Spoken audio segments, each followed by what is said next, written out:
criticism will go from Mushi, doing a decent amount of damage to that aggressive. The Borislow comes through. He has no infest. He has the armlet toggle. Needs to be careful. The Spirit Siphon coming out. The glimpse back onto aggressive. Gets him back in there. They get the Grave off in time, though. The open wounds will come through. They have the kinetic shield. There's the black hole. From the low ground. On to 3. Step as well as MM1 are going to get chewed down. 3 dead. Mushi gets a double kill. DJ, are you kidding me? From the low ground. DJ, God, the crowd here just goes insane as he hits the black hole of his life. And likely could just give this one up. The vision advantage with the Hawk does help. But nope, they're ready. They've actually got it smoked. They can bypass the Hawk with this, but there's no way they take this in time. Fnatic need to get out. Mushi is going to be stunned by the boulder smash. They're going to come through. Showit looking for a Ravage. Can't find it. Mushi pops the BKB early. Aggressive blinks in. Pops the Rage as well. Still has his BKB ready to go. They really want to contest this and take it down as quickly as possible. They get the refresher for Ohio. It's coming out. Double Roar is ready. Can they find a kill off of this? Maybe he's walking up with the Silver Edge. Ohio's going to get caught first. Ravage catches onto 2. Black Hole counter initiation. Static Storm on top. Aggressive is low. They get up to Static Storm. Showit pops the refresher. It's not enough. Maybe he's getting chewed through by mid 1. They get up the Roar. They'll lose 2. They'll lose 3. They buy back on the Tide. He's got another Ravage. They have no buyback on Maybe. What an initiation from DJ. Secures another kill, and Tongfu is going to continue to push. They're not done. Mech still hasn't even been used. There's a hook. How? Brought all the way back to the base. Cleaned up by the fountain. And waddles his way back to the front lines. Well, like I said, it does waste time, but they kind of need it. I mean, they need to be able to just eliminate somebody from the fight, very similar to what Mu can do for Tongfu. So if he had been a little bit farther up, he would have been able to throw the hook, but the thing is there was a range creep in the way. There it is, yep. Banana going for a ride on the Dindy Express. Welcome to the well. He just goes to Tongfu. And now charging back out. Dindy gonna be spotted, and he doomed the Chen. That's a much better choice. Oh, he got him! He got him! Not gonna follow it all the way because we got a battle to watch with Puppy. Trying to get away from it, gonna be telekinesed back. And they will be able to get him as well. There you so a 1-for-1 trade. And wow, Hal is still alive down there. Engagement breakout as Kuro. Oh, there we go. The hook got him. Zhan Xing taking the long ride to Shanghai. Welcome home. Navi is down. Can you say Mega Creeps? Navi, he got him! One more! This is what you call one for the road! Man, I can't.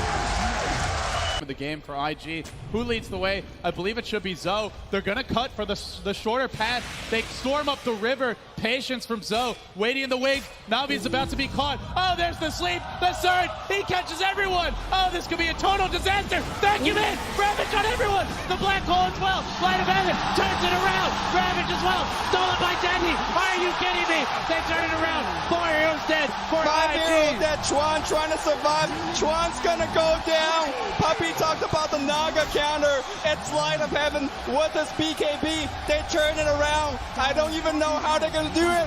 Standing ovation from the crowd. The last tower will be going down. Start to fight with that global and just try to blow up and get on top of that Zeus right away. Get into that backline. I mean, the Rubik and the Zeus are really starting to be quite an issue for them. Chalice is in with the opener, straight in with the lasso. The tower will fall, but they'll drag back the Ember Spirit into the torrent. Cut him down with the Tidebringer. He's dead, but on the side. They find Arme. Arme's dead for 60. Still alive at the moment. And all the use! The dodge! Anna up into the end, dodging the Echo Slam. Somnus, he's trapped here in the Sprout. OG, they'll slowly punch down the Kuka. The stolen vision, Jerax sets up onto FY. OG! So this PL will continue just to BT split push this game out, get more and more money. And that, for me, is still the biggest problem for Evil Geniuses. Where do you go with this? Fear needs to have that damage-dealing item. But in order to do so, he's got to drop either his TP scroll or sell the Ring of Aquila. And Samel, blink, Dragon Tail stun. Garda's going to be here with the hookshot as well. They're going to fight Samel. The Cogs Burn bought them a little bit of extra time. And with Samel down and no buyback, Roshan is a very, very juicy target here for CDEC.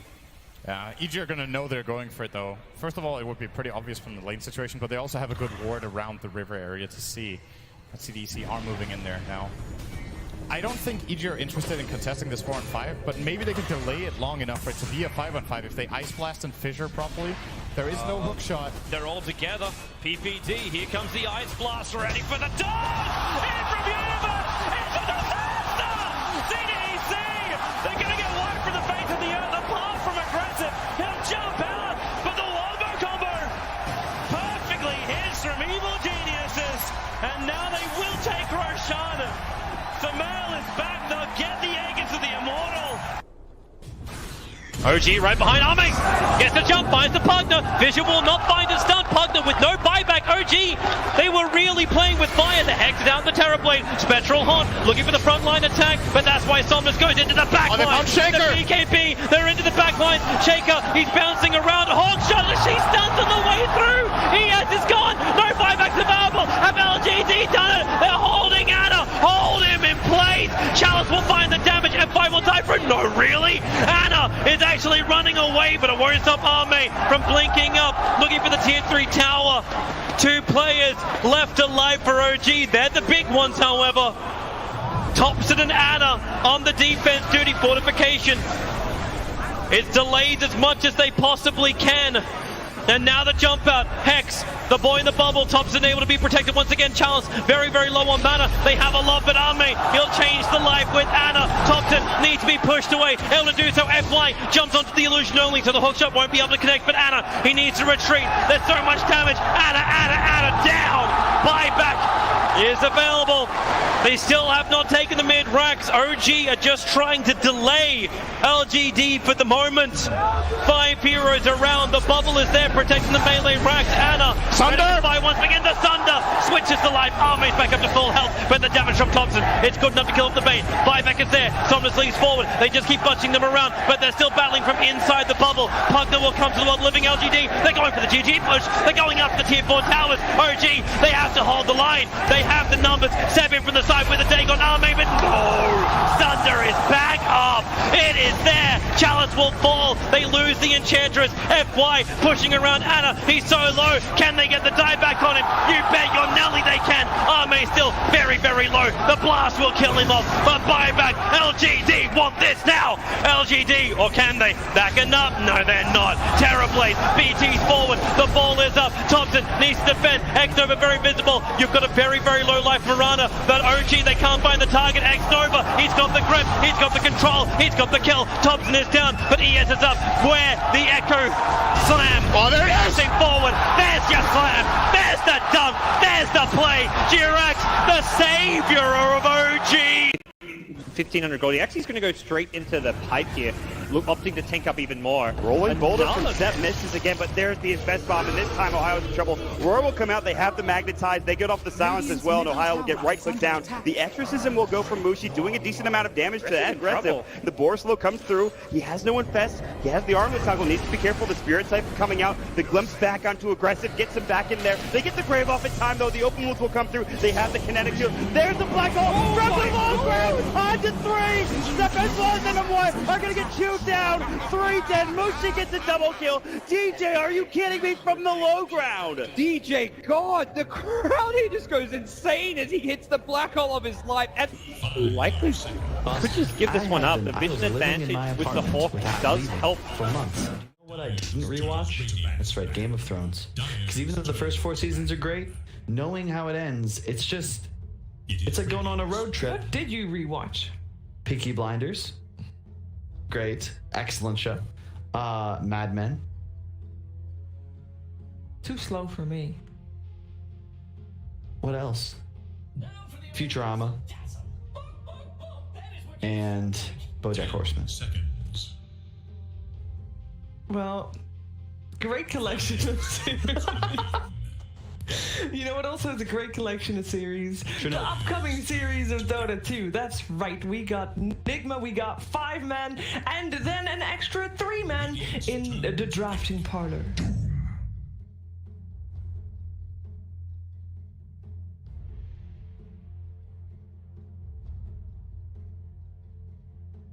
Dire's turn to pick.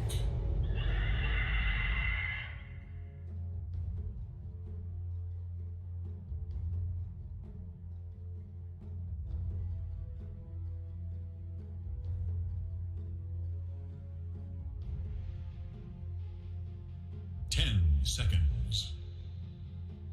Thank you, Shiver. That's right. We go from the circus to here in the pantheon of heroes, where I've got two of the absolutely best analysts you could possibly ask for, BSJ and Jenkins. You guys ready for this next game?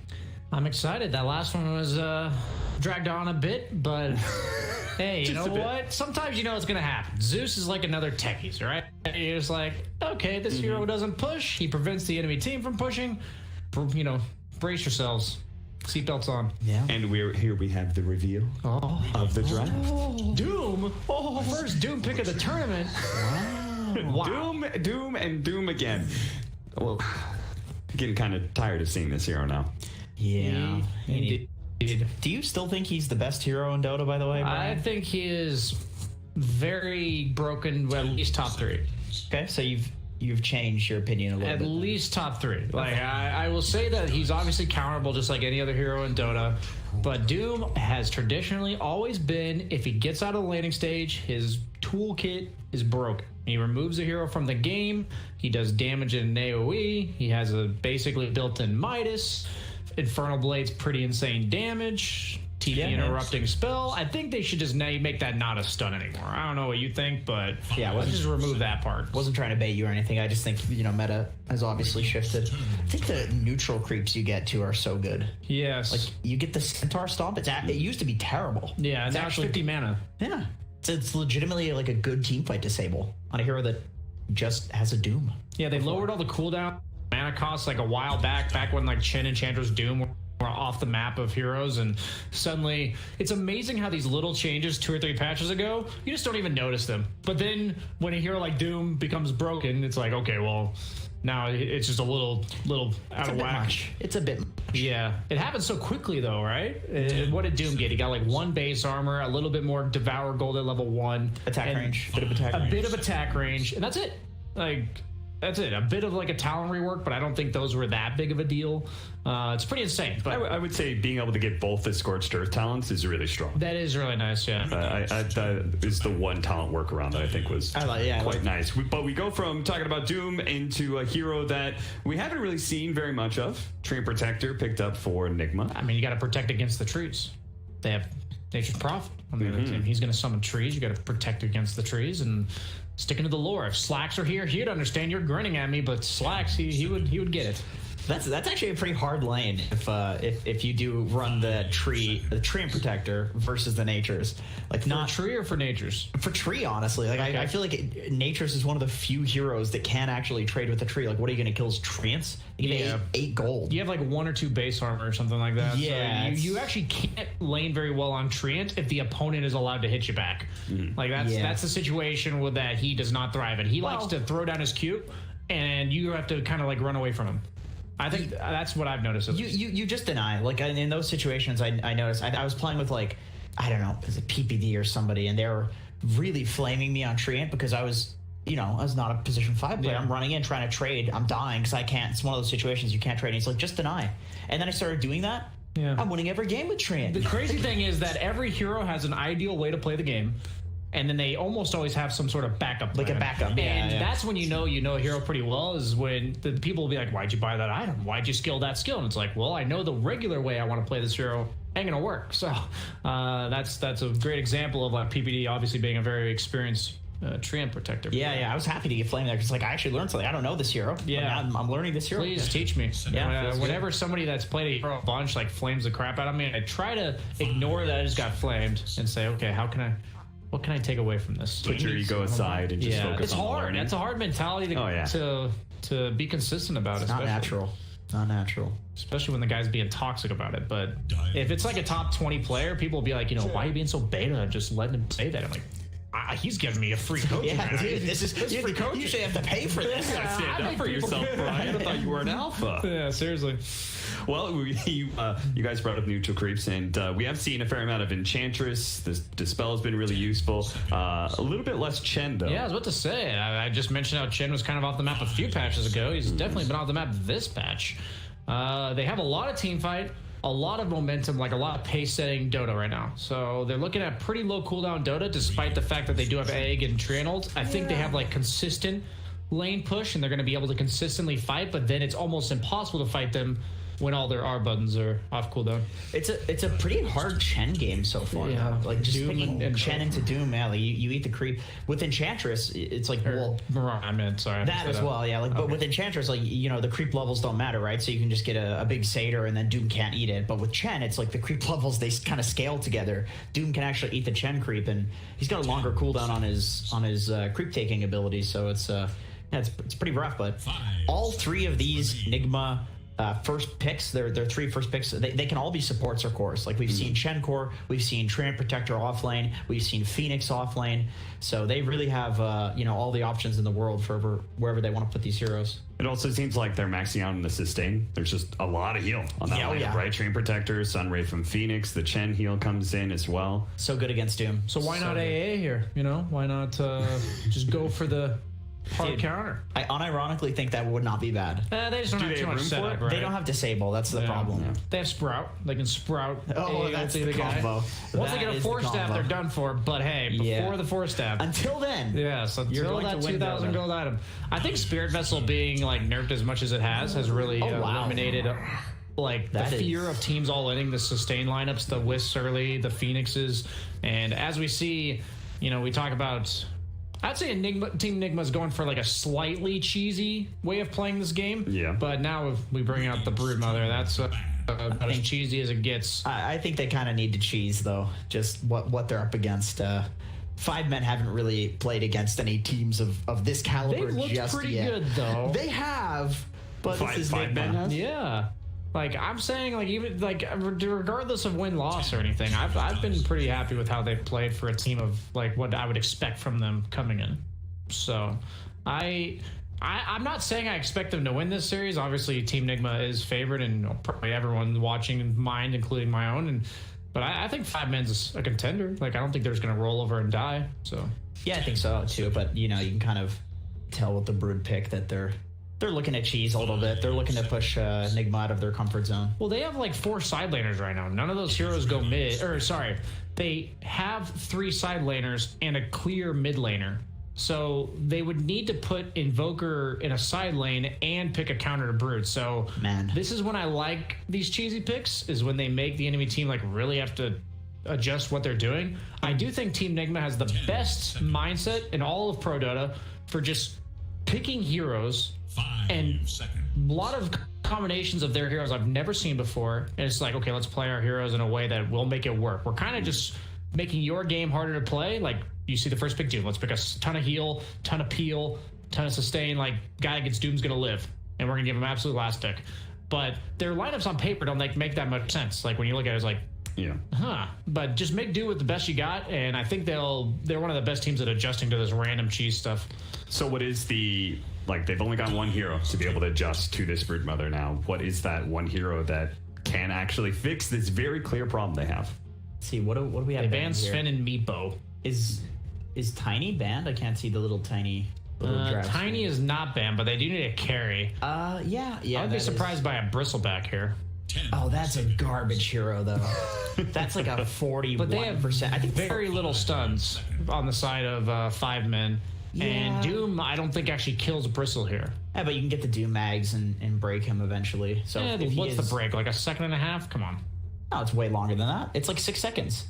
Is it a break for the entire duration of the Infernal Blade? Yeah. Oh, I thought it was a break during the stun. No. The whole duration of the Infernal Blade. It's good. It's really good, actually. I'm surprised there's not more people.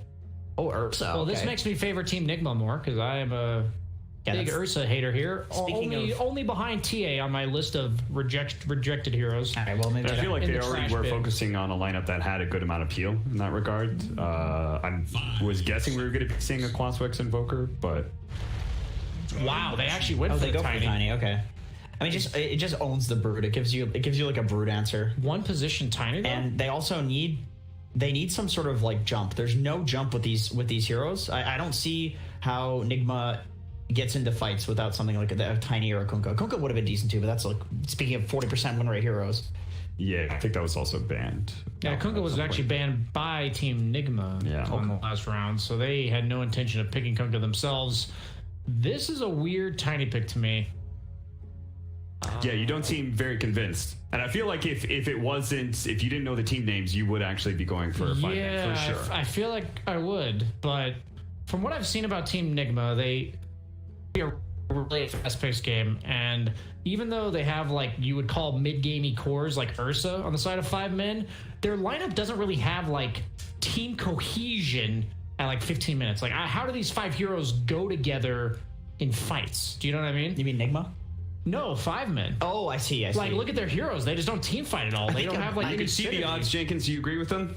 I would definitely agree with those. This is the one time the odds are like crazy in the favor of one team, and I actually agree with it. I think 5 men's going to get There's just no vision You to just their don't lineup. believe in that, Broodmother? No, absolutely not. Okay. The new Broodmother spiders suck against Invoker anyway. Like, Invoker can actually lane Brood. 5 individually strong heroes that I don't see how they mesh together. All right, well, in that case, we have a game ahead of ourselves. Let's go straight to our casters. It's the beautiful OD Pixel, and also Prepare for battle. That is what you sound like. Is it spring already? That is what you sound like.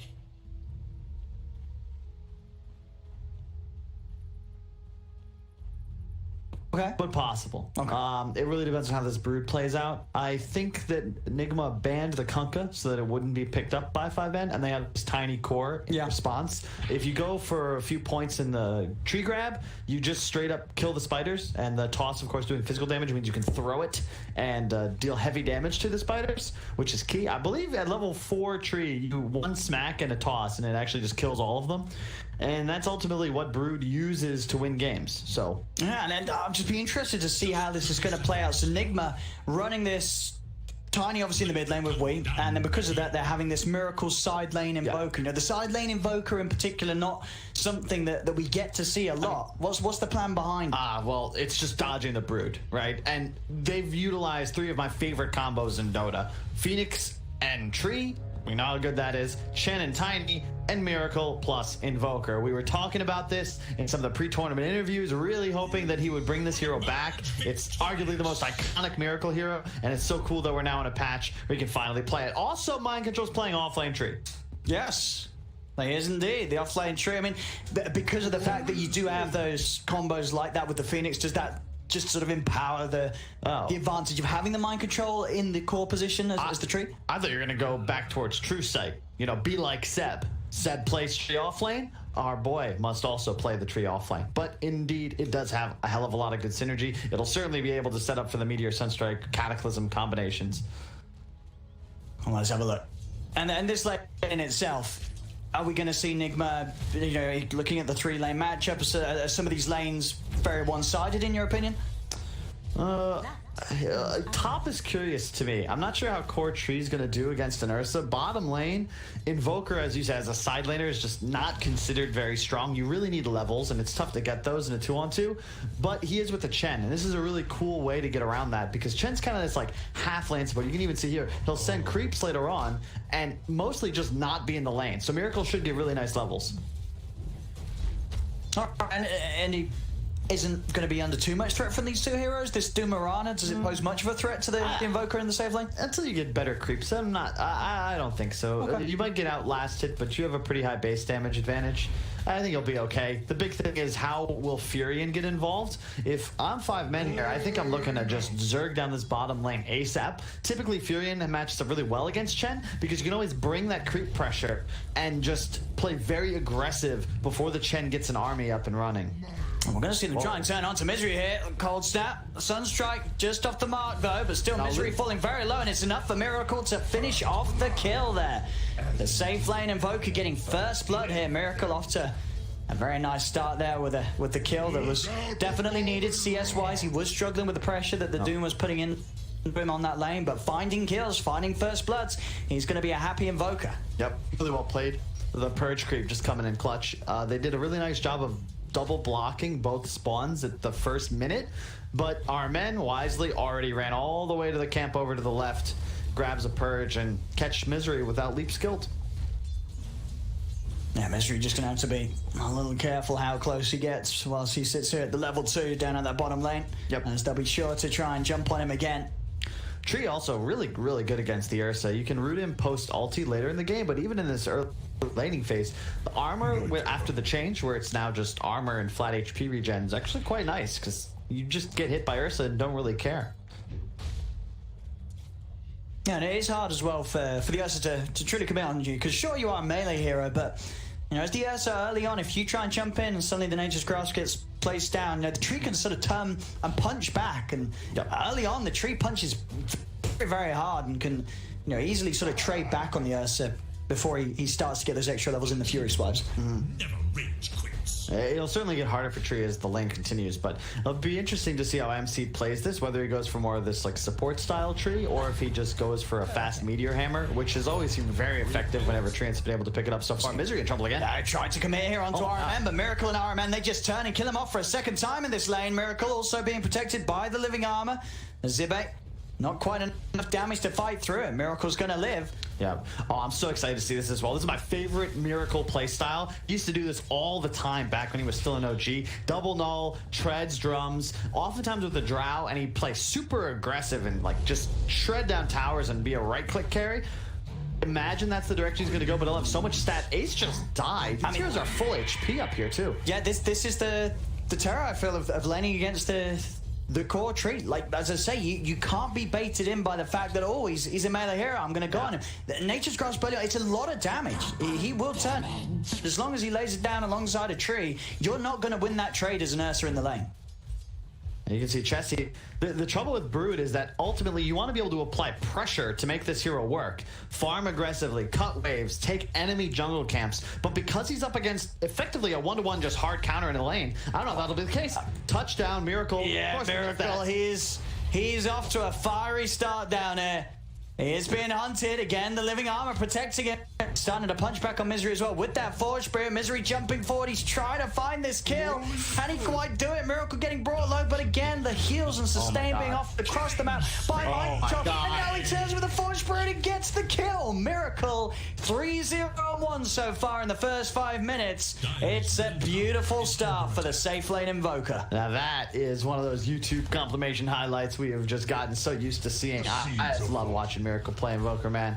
Yeah, really like, just keep the camera down here. Yeah, with where the action's happening. Under tower with tree armor, he had 14 armor up. Like, how do you pressure the lanes here? When you fall behind like this as 5 men, you don't have the ability to really rotate either. Pilot Eye coming bottom, what would he do in that spot? I mean, well, that's the thing, right? Well, bottom arrow. It's going to be blocked by the creeps as the space is there for RN and Miracle to pick up another kill. I mean, what do you do now on this bottom lane if you're 5 men? I mean, Misery keeps coming down. He's died 3 times already in this area. Now you're seeing Zibe fall to the 2 of them. How do you rectify this bottom lane? Like, where does Misery go? Where can he make moves? Your guess is as good as mine. MC in some trouble up top. He just wants those arcades.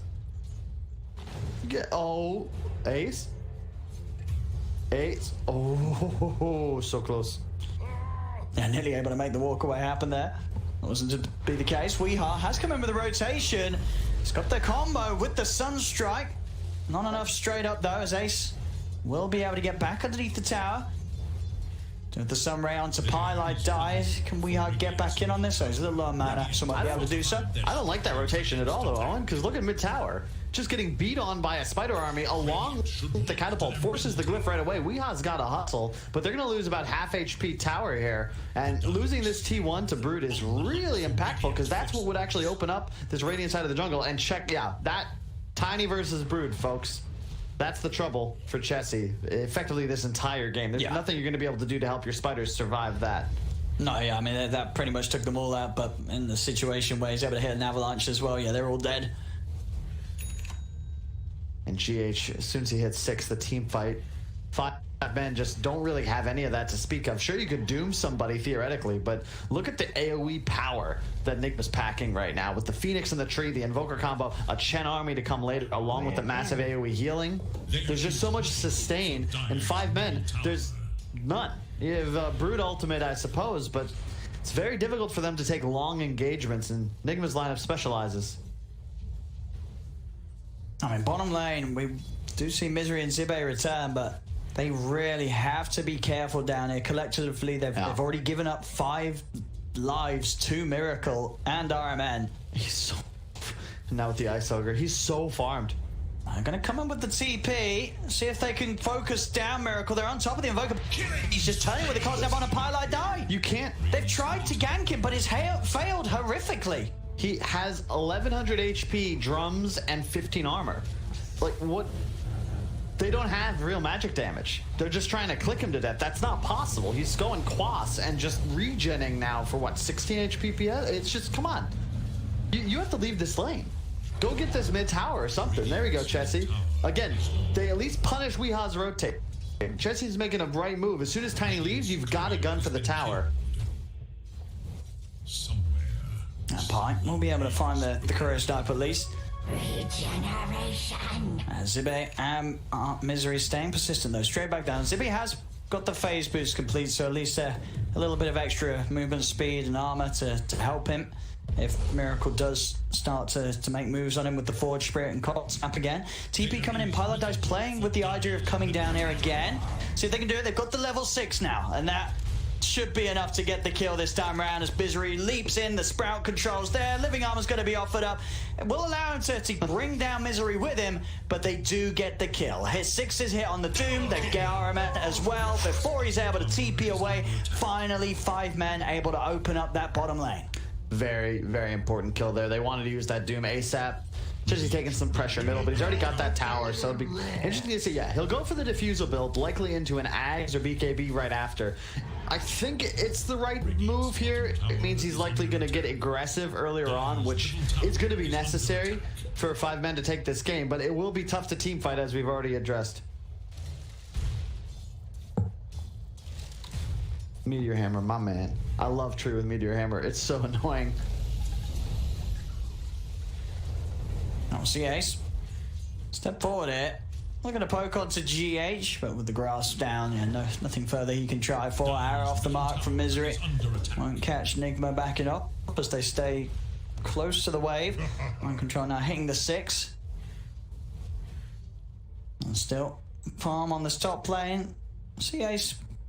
Around 4k net worth, so still his farm not being slowed down too much. He's been able to get a decent amount out of this. The 10-minute rune coming up. Misery. That's gonna do enough to scare mind control away as he backs off. Bounty runes will be able to be picked up here by 5 men. In fact, they'll get the share of them here with the 3 for 1. That's top Misery. Tempting to jump in with the nuke on GH, but with the low level, the Starstorm, nothing to threaten GH. And still the Supernova potential ready. Ace going for the Midas build. Surprised he's not opting for the Battle Fury, but I think it's alright in this game. It's always higher value up against a Chen. Yeah, Chessie's going to go with the BKB next. Going for the no boots, so at that timing, he will become nigh indestructible. Although, I'm not a huge fan of BKB rushes against Treant, because you'd always be able to just root that initial immunity. We'll see. Right now, the laning phase is just going on for so much longer than normal. 11 minutes in, we've got effectively dual lanes across the map. And not nearly as much activity from Pilot Die as expected either. But it's tough to play into these lanes, and Miracle so fat, his Midas en route. I'm gonna come in again. Zibe will find the Doom opportunity onto Miracle for a second time in a row now. And with the chase down, they should be able to find him. They're trying to keep him alive with a Hand of God and Sunray, but they cannot save him. Supernova's down, but they can turn and kill off this Eagle. Maybe not the Overgrowth holding them back. The Supernova, it's going to be successful. GH gets it off. They've killed off Misery and Pie. Now they'll turn over towards Zibe. Ace has turned up in an attempt to turn things around. Zibe will he live for Sunray? It's burning him, but not enough. Zibe gets out. Ace turns, takes that mind control. As 5 men will be able to claim 2 for that Ace with a nice bit of a cleanup. Helps push him towards the Midas. And they are doing it each and every time that Doom is available. They're finding the opportunities to just drop it down on Miracle, come in with the backup, and get him out of the lane. I'm surprised that they were able to execute that twice, but same move. Pilot Eye into the trees, Sprout, once Doom, no way you can eat your way out of it, and a free kill on Miracle, but you can see the power of the turnaround. I mean, that egg from GH looked dangerous, and then all of a sudden there was a root. In fact, surviving because of the buff recently where it's 1 extra hit required to take it out at level 1, was down to 1 hit just before it exploded, and then all of a sudden, everybody's dead. Bay, of course, luckily able to survive. Chessie's still farming, but I'm not sure that this is going to be enough. Averaging over 10 CS per minute, so not a bad performance by any means, but at what point are 5 men looking to win the game? Because you got to figure this is their win condition, but I'm not really seeing a natural way for them to involve him in Dota until I guess he gets BKB and they run into Roche. Sure, for the most part, he's just going to be sat around this mid portion of the map, which, you know, we'll see what Nigma do with that in mind, because he's finished off his blink, also picked up the smoke for the team, so straight out to look for a big hit with this blink dagger reveal. They would have seen that if anyone was looking. That tree disappeared while he was smoked. They have a ward right on top of it. Not sure they noticed, though. No pings coming out. No, very hard to catch those sort of things. That Hello. Yeah, finds Pi. Pi still able to sprout, and he is away with the sun. Strike off the mark. Pi will escape. Talk about subverting expectations. That would have been a plot twist even the David and Davids would have been proud of, because you'd assume Pilot is just dead. Weehaw blinking right on top of him, but the Sunstrike off the mark. A little bit of miscommunication there, but I'd expect the next combo will be executed a little bit better. MC down bot. No Meteor Hammer, but he's trying to keep this tower alive. Is Doom available? I believe so. And there's the ult is back up as Zibe. This is an opportunity to drop it. Mind control. Still with the pathing through the trees. Yeah. Can't quite find him, even with the clear out of the trees. Yeah. Created a fire stop of sorts. No way for him to cross back to the right side. Dive in. Jake's just going to try and go for the team fire here. They've got the supernova into the overgrowth. The Sunstrike as well comes crashing down onto the head of Pylai Die. They'll take out the Prophet. We are trying with the chase. Zibe's pretty tanky with his phase and drums. We are going to attempt for a poke, but Zibe just turns, drops the Doom down, puts a stop to that play entirely. Chessie has come across, mind control, TPs away from the Spider Army immediately, and that will mean that Weehaw is left all alone, as 5 men will be able to claim the life of Tiny as well. Really starting to react nicely to these moves that Nigma are coming out with. That's a very odd maneuver there. Weehaw missed the initial blink, but then keeps chasing, following the Doom all the way into Sheetlob's lair. No surprise, Chessie is there to turn around. You just can't venture towards the Broodmother and then blow both spells in an attempt to catch the tankiest hero on the side of 5 men. Nice execution, but you can see this Tree Phoenix combo, if they can hit this on more heroes, they're going to find more kills. It's just that so far 5 men have been playing a little more split across the map. Already Midas drums, soon to have a bots as well. Miracle is enormous. And even though 5 men are in the lead, how many times, how many years have we watched this man play Invoker? You've got to still be thinking Nigma are comfortable with the state of the game as is. Yeah, and the fact that ultimately there's always going to be that combo. The overgrowth, the supernova, and down the line, the cataclysm. You know, it's going to take time to get there, but you imagine once that Aghanim's comes out in the later portions of the game, there is going to be that very, very ferocious team fight that 5 men are going to have to somehow deal with. MC doing his job. Space Maker camping down his bot half of the map as his team roaches. No, the creeps. Yeah, not the quickest of roaches, but a safe enough one. Amongst the cold snap and the fire spirits being up there by GH. And no signs of 5 men catching any wind of this one. Well, this is just so risky. If they did have any idea, they'd be in so much trouble. The arrow? That helps them, no! Oh, yeah, Supernova just dropped down to stop anyone from coming in, as they will be able to secure that Aegis. Pi tries to take out the egg, won't be able to do so, but yeah, you saw that GH just being like, all right, the jig is up, they know what we're doing. I gotta pop this egg. I wish we had a webcam on Misery for that sequence of events. I know him quite well, and that is one of those moments in Dota that he's had so many of in his career. It's like he makes the right move, but it actually ends up backfiring. GH sure spends the egg, but they secure Aegis full gold, and now Miracle with that second life. Is that 2 Meteor Hammers? Dude, they're all in on this combo. Yeah, I mean, we've seen GH every game, really, where he loves the Meteor Hammer Phoenix, and he's always making great plays with it. The dive into the cast of it, he always finds the combos. They get the catch onto Ace. It's an early pop of the ult and an attempt from Ace to try and survive. But Nigma, they're just going to look to run him down. There'll be a buyback from Pylai Die. That will cause them to back away. The Doom also drop down onto Miracle. This time, Miracle won't die to it. They'll be able to reset safely amongst the 5 of them, keep themselves alive. Yeah. We'll say, I've been a critic of Chessie's Brood going back all the way till we were, oh, hang on.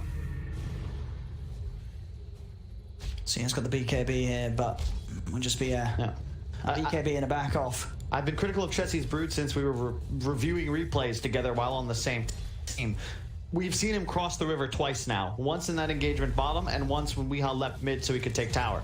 But I just don't feel you can win Brood playing this way. Miracle went full greed build. We have a diffusal BKB on Chessie, but there isn't anything being done with it. It's Nigma applying pressure around the map. Brood is not a hard carry. You're not going to go scaling into this game against Phoenix Tree Invoker, are you? I just think that they've got to get something going with the way that they've itemized. If 5 men aren't going to fight now, when are they planning to? I we see that the smiles from Mind Control. He's in a happy place right now, loving life with the double meteor hammer action that the team's got going and setting up for these early tier 2s. 18 minutes, they'll take this away. No response from 5 men. They're not interested in fighting here. They're putting a bit of split pressure on the bottom lane, but a little harder for them to do so. I mean, they lack the meteor hammers, and they're doing it against the living armor. And they're going to be able maybe to take outpost control. They've got 1 minute and 40 left to do so. Always nice to see these top teams start to use this new change. If you take a tier 2, you can take enemy outpost. But of course, it's only value every 10 minutes. So I'd like to see them make a maneuver there to secure it. They have 3 wards in the area. So you can see, actually 6 wards currently placed on the map. 3 top side, 3 bottom side. You rarely see this many wards on map for just one team. MC in trouble as always. Should be okay. I'm actually going to go for Pi. Just the overgrowth into the Sunray. As they seize an opportunity, they know that they've got the damage between the two of them to take that kill, and they'll find it. Zibe's going to come across. Hasn't got Doom for 20 seconds though, so no real catch on the two of them. GH able to dive away. The arrow's out from Misery, won't find a catch. GH TPing out of here. Mind Control's going to hang around, even dropping the Meteor Hammer just in case they did get a jump close to his buddy. This reminds me of the TI7 True Sight when they just couldn't find Liquid. They're in the trees. It's unfair. And now it's, of course, a different team name, but Nigma's still utilizing simpler strats where even if you find these kills, think about where they are on the map, right? You have 5 men bringing 3 heroes to try and defend their 5-position Furion by the woods where their dead tier 2 is. Even if you get that kill, there's now a full 30 seconds it'll take you to run to the enemy side of the map where you might actually be able to take an objective. There's nothing doing for you in this half, which is why Nigma continue to draw heroes towards it. Dire's bottom tower is in danger. On bottom, Nigma, another tower to be taken. Bottom tower is no more. There's 5 men still holding the slight network lead. I mean, most of that down to the fact that Chessie is very farmed on this Broodmother. He's still really yet to see what he's able to do with this mass that he's built up. In the river, Misery. Jumping in aggressively there. Does have Chessie and Zibe by his side, but bottom lane. And using the Moonlight, they're starting to sweep over towards Miracle and RMN, but Miracle and RMN just backing off as soon as they get any sort of sign of 5 men trying to make a move down here. And then we'll go for Mind Control top. Highlight Dice coming in with the TP. They'll clear out the trees. Should be enough setup for Mind Control to go down, and it will be indeed. So seizing the opportunity there to set up for a kill for Ace. Try and do the same bottom. But Weehaw, he's searching. He goes in with a scan and he's found Zibe with it. He's in underneath the tower. Wasn't quite enough there to burst Zibe down. Zibe getting away on incredibly low HP. But that has pushed him back away from the tower, and with RMN's army and Miracle moving in, they can start to knock at a tier 2. That's the thing about MC's death top. That same idea. Well, sure, you got me, but look at where you were on the map. So if you want to push this wave that I've been just constantly shoving as this tree end, well, now we're going to go make moves on the other side of the map. Now they'll come in. GH, she's away.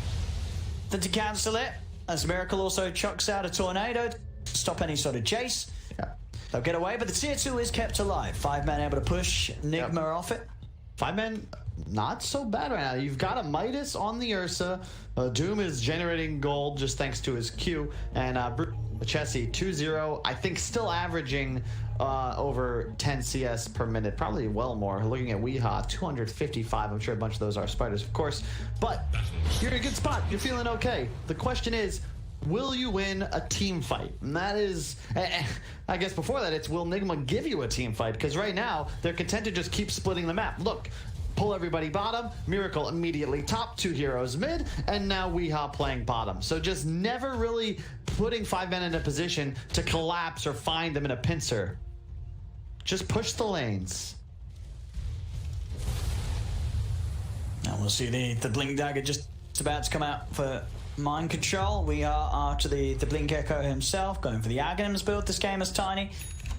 Regeneration. And Chessie, his Aghanims also closing in as he's just 1,000 away from having it picked up on top of the fact that he is incredibly well leveled. Level 18 right now, the Brood. Oh yeah, he's getting very scary if you didn't have Arachnophobia as is. Once he gets the Ags up, it's going to be a lot easier for 5-man to deal with Nigma split pushing because he'll have that choice of playing multiple lanes, not just stuck in this mid to jungle area.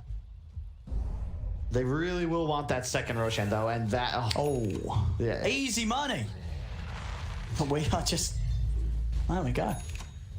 BKB Doom.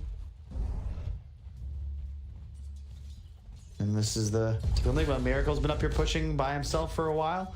Nobody here. Let's do a little base damage. Why not? Maybe find a pick. Oh my god. And we go. Starting to drop some of the Meteor Hammers. Taking that tier 3 down 8. Trying to jump in onto We Are. Misery off the mark with the arrow. Zibe comes in with the wrap round. He's looking for a Doom opportunity. Doesn't find it. Won't drop it down. That was so close. He just barely dropped vision there. A Doom on Miracle probably starts this fight in 5-man's favor. Although they still, again, don't have Chessie. And even if he were to TP, that means no Spider Army, though he did just lose it to that Tiny, which is part of the problem with the hero in this game. One tree toss and the entire creep threat of 5-man disappears. Oh, Chessie. He's looking for it. There it is. There go Spiders, and with the Avalanche, the space is there for our men to easily keep away from the Ags on Courier, but again, it's just Brood. He's threatening because of his Lings. Without them, it's just a relatively hard-hitting Brood. Sure, he's top net worth. I've been wrong before, and perhaps Brood will scale better than expected, but I think you need this Manta BKB kind of carry to go up against a Treant, and typically Broods don't like to go that route. Very concerned for post-BKB Brood. He's got mind control. He's going to get a bit of an opener onto Ace. Leads in with the Meteor Hammer.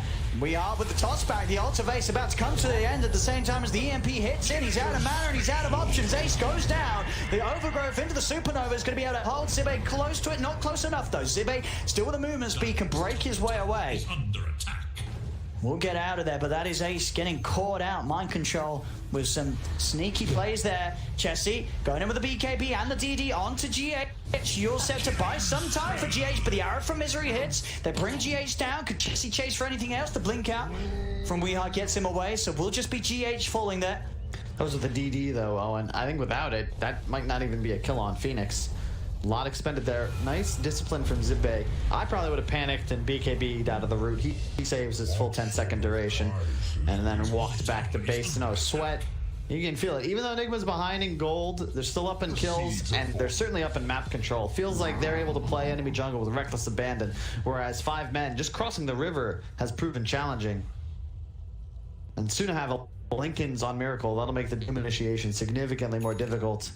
And there's always the threat of a buyback later on in the game. Tank the Doom, who cares? Die, buy back. Zibe's now got no BKB, and the big concern is, as you saw there, without BKBs active, it's so easy for this Nigma lineup to kite. They have so much lockdown and teamfight potential. The tossbacks into the ice wall, the vine wall from the Treant, and then whatever creeps RMN gets, all will be useful.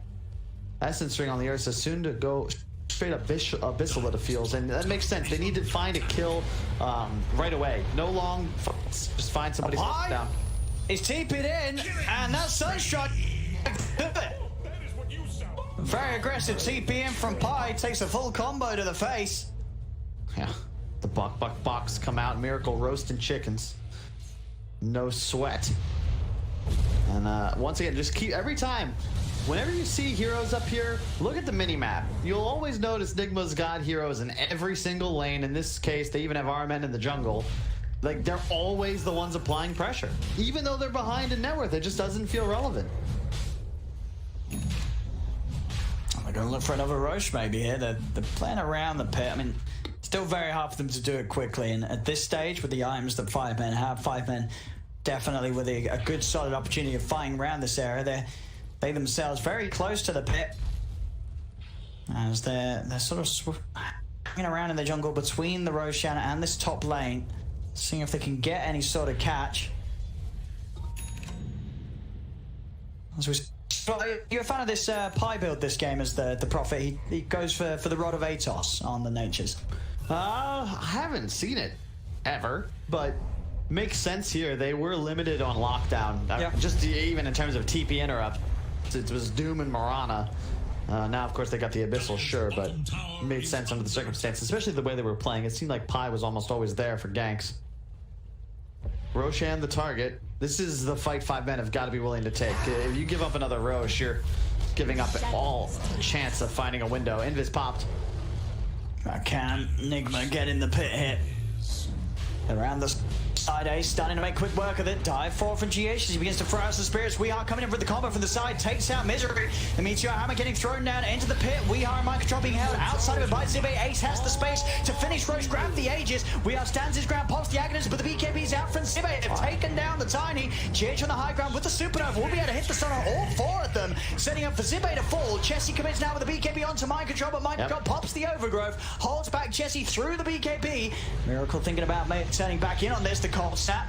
It's going to be the Yule's catch into the Chaos Meteor. Chessie getting beat down now with nothing to save himself with the BKB already used. Ace tries to come in onto Miracle, but the living armor keeping Miracle alive for now. Turns with the Deafening Blast, disarming the bear. They're kiting Ace. Iron Man as well with the slow from the creeps, kiting up Ace, that further potential, making it so hard for Ace to actually fight it back. He's going to lose the Aegis. The Ice Wall's laid down by Miracle. They've got the follow Meteor Hammers coming crashing down onto Ace. The Sunstrike as well. Ace will juke it, but he cannot save his life. As Ace goes down, 5 men may have managed to secure Roche and the Aegis, but the fight, it just falls entirely out of place. I mean, stars align for Nigma. They call in the Wrath of the Heavens. Double Meteor followed by a Sunstrike. This is the trouble with the draft. You see the BKB from Chessie completely neutered by the AoE route. And now what? He runs away, and as soon as they don't have BKB, and of course there's none up on Ace. Who cares about Aegis? They're just going to kill you twice. And just the movements there, straight down towards bottom. They catch out Pi, trying to split and push this bottom lane out, meaning the Nigma can get all 3 lanes moving into 5 men's half of the map. GH, looking for the dive set up on mid, will hit the hammer. It's by the tier 2 though, and Zibe still with the BKB ready to pop. It's not going to be a hero they can dive upon. But that, that little lead that 5 men had, it's been totally taken away, despite them being the ones getting the Roshan, getting the Aegis. That was all eliminated very, very quickly. I think it just goes to show that your sort of point about 5 men, they did have a net worth lead, but it never really felt like they were ahead. We just saw that in action. It's not about net worth. That's another Seb line. He was of the opinion that adding this little notifier up top about who's ahead and how much gold is one of the worst things to help a viewer understand Dota, because ultimately it's not about how much gold you have in your coffers, but how strong are you and what can you do to utilize the investment you've made in your items and in your heroes to actually go win the game of Dota. Because the objective is what, Owen? To defend your ancient. Correct, and to destroy the other. Sure. And if you can't cross the or the river, tough to do so. We hog, giggles. Oh, nice some giggles here from we. Smiles all around there. Very smiley team today, Team Nigma. Looks like MC just tabbed out. He's like, I'm chilling. Let me check out Dota Buff. Maybe I'll go look at the VODs. Yeah, some good vibes here from the boys on Nigma. Is that art on the left, or is that just his wall? I like this room. Oh, yeah. That's quite nice. I think he did it himself. Possible. Yeah. Inspired by the Impressionists. Cheers. Well gotten game. We'll go back into the action. What we've got being picked up here. Full Octarine now for Miracle as he sits comfortably at the top of that net worth after those last few fights. 18k net worth on the Invoker here, 30 minutes in. No, it's only going to get more and more powerful. I remember a conversation I think I heard through hearsay with Miracle, and his opinion on Invoker was, it's never a bad thing to be pushing lanes because ultimately you're playing for level 25. He does it the Cataclysm linked up, and I think there was also, a couple of years ago, but ideas Invoker scales. And oh wait, hold up. He's going to walk into a straight up Doom. I mean, he's pretty tanky. Locked. But yeah, there's no way out. Nice little play. He ran out. I mean, the Hand of God and the Living Armor, is it really enough to save him? It's close. Robin Hood. Oh, is he going to die? There's no way. No way he gets out of that. They slam him down. They'll be able to find him back over in the river as well. 2 more potential kills are being found as the Overgrowth is not going to keep him alive. Chessie and Ace, they're able to take down Mind Control. What's happening? A bit of an opening there from Nigma as they split. lose Miracle. Nice moves. You're gonna have to use it. That's you gotta take fights. 5 men. Don't walk into his team engagement. Just pick off the top net worth enemy hero. Just as we gotta stop praising him, Owen. As we are. It's going to be able to find Pi there. The follow-up damage of GH's Sunray. They'll be able to start putting into action the defense of this tier 2 tower. That's in fact. That's so sick. It is. There we go. He's going to be able to dodge it with the Earthshock jump. Zibe going in. Weeha. He's actually committed into the midst of the 4 of them. They're going to pop the Supernova to the side. Oh. Weeha turns with the Acronyms. The Supernova is going to be successful, but they're able to get out of reach of it. Only Ace caught. But with the ult up and that boost state of resistance, he doesn't care. They've killed off Weeha. There's going to be actually a buyback from Pylai Dai. If they're just diving in, the aggression here from 5 men. They're straight on the GH. GH, he's surrounded by the Treants. He's already used the dive. The hammer does put pressure down onto Ace. GH trying to get his own one out. Does manage to land it onto the bear, but he's already dead. GH loses his life. Ace back up to full HP with the cheese. 5 men with a good old punch after that pause. Find the hidden heroes. Oh. Sick fight, though. I can't believe 5 men are still in this. This, like, even though the game was looking Nigma's way for a while, in fact, even when it was 5 men favor, we were talking about it. We're like, okay, yeah, this is cute, but, you know, this is Miracle Invoker. Look at the team fight. Nigma got this in the bag, but, yeah, Where's the smiles? The smiles. Oh, no. Oh, no. Oh. MC's still fine. I don't know if the smiles are gone. It's just like, oh. It's like, oh, no. Guys, let's make sure to team fight this time. No more solo pushing. Please play back to serious business. And it's still in a good spot, right? Like, we haven't seen him actually take an engagement since that Roche play. And ultimately, if you look at the itemization, there's just so much more beef on Nigma. They've got the Vlads, the Medallion, they're going to have a Lincolns. You've got all this AoE damage that come out from Wii. And in terms of team fight help, Kessie will finish an AC soon, but there's no Vlads. They do have the Veil. So it's not as bad as expected, but there's a Shiva's up as well on GH. A lot of damage reduction. Halbert soon to be completed, it appears, on Mind Control. He's just got to be a little more disciplined with the root. He can't really use it for anything other than Chessie's BKB. Even Ursa's bit isn't as big of a deal. You can at least deal with him in other ways. Still no BKB on Ace. If he finishes that, that's where things get a little more spooky for Nigma, because these two cores can just go full dial into the back lines, find the Doom on Invoker, and perhaps that'll be enough to win the team fight. They're going to come out with a smoke, Nigma. As Miracle shows himself down. So maybe trying for a bit of a bait as the rest of his team starts to connect to him. And okay, Miracle actually going to move where the team's movement. All he's going to be able to offer up is that Sunstrike globally, whilst he looks to de-push the top lane. See if the smoke from Nigma can give them the jump. Pylai Dai and Zibe are going to be the targets. Quickly in onto Zibe, but Zibe popping the BKBs out of the combos. Able to escape from the 4 of them. Miracle passing back over. As you get auto power, and then they get the connection onto Pi. They really got Pylai Dai. No buyback on him either. 80 seconds, he's down for the count. And actually maybe another catcher. We are him in the combo onto Misery. He's got the tree up, but Misery. Oh. I tried with the Sunstrike as well, but yeah, Misery's out. In fact, we are trying to clear the area with the trees, but it won't hit it. And that is 1 man down for a full minute. Nigma are going to start poking at the base of 5 men. So poke, I mean, it's quite a hefty poke. A lot of damage done by this push from the Invoker. Chessie's trying to wrap him from the back. But they're prepared for this, Nigma. They'll take the tower. They know that the Spider's hunting them. Just trying to take the fight on their terms. It's all about making 5 men initiate. You don't want to get caught extended, because then your supports in the backline can just get jumped on by Chessie. He wants to approach from the rear. He doesn't want to have this Revolutionary War style engagement where they just line up and run at each other. He wants to be able to grab either the Chen or the Phoenix before they're really able to react. MC going for a secondary Lincolns. I like this. If you're going to get the 1, you need the 2nd. You apply it onto the Invoker, and then all of a sudden dooming becomes a near impossible task for Zibe. And he'll have that Hex finished up soon as well on that Invoker to go with that completed Octarine. Oh, they're coming in 5 men. They've got the numbers here. The long. 3 of them against the 2 of them. The setup onto GH, but GH able to dodge the arrow with the Yule Scepter. Gets off with the dive. Is it put to an end? They get the root out. They'll go for the egg, but the egg immediately focused by 5 men. They'll take it down. Chessie with a Ranger as BKB turns over towards Mind Control. The dust down onto the tree. Mind Control cannot hide. As 5 men get the both of them. The Doom as well, stopping Miracle from being able to turn and help his teammates as RMN ripped to pieces by Ace. There's 3 dead. Still the chase. Can they catch Miracle? Miracle forced back. The root's there. They've got the control. They surround the Invoker. They take him down as well. 4 kills for 5 men. I'm not sure what's happening, Owen. They're just getting caught. That's the second time, same spot. Players. You know, you lose 4 for none, and all of a sudden this game, really, it doesn't feel like you can lose team fights, Nigma, but you've got to get them. You can't keep losing your team fighters isolated. And it's the second time, yeah, just caught in no man's land. The BKB on Ursa, 3 BKBs on these 3 cores of 5 men. If they find somebody, they're going to be able to take him down. Zibe, holy crap, that's damage.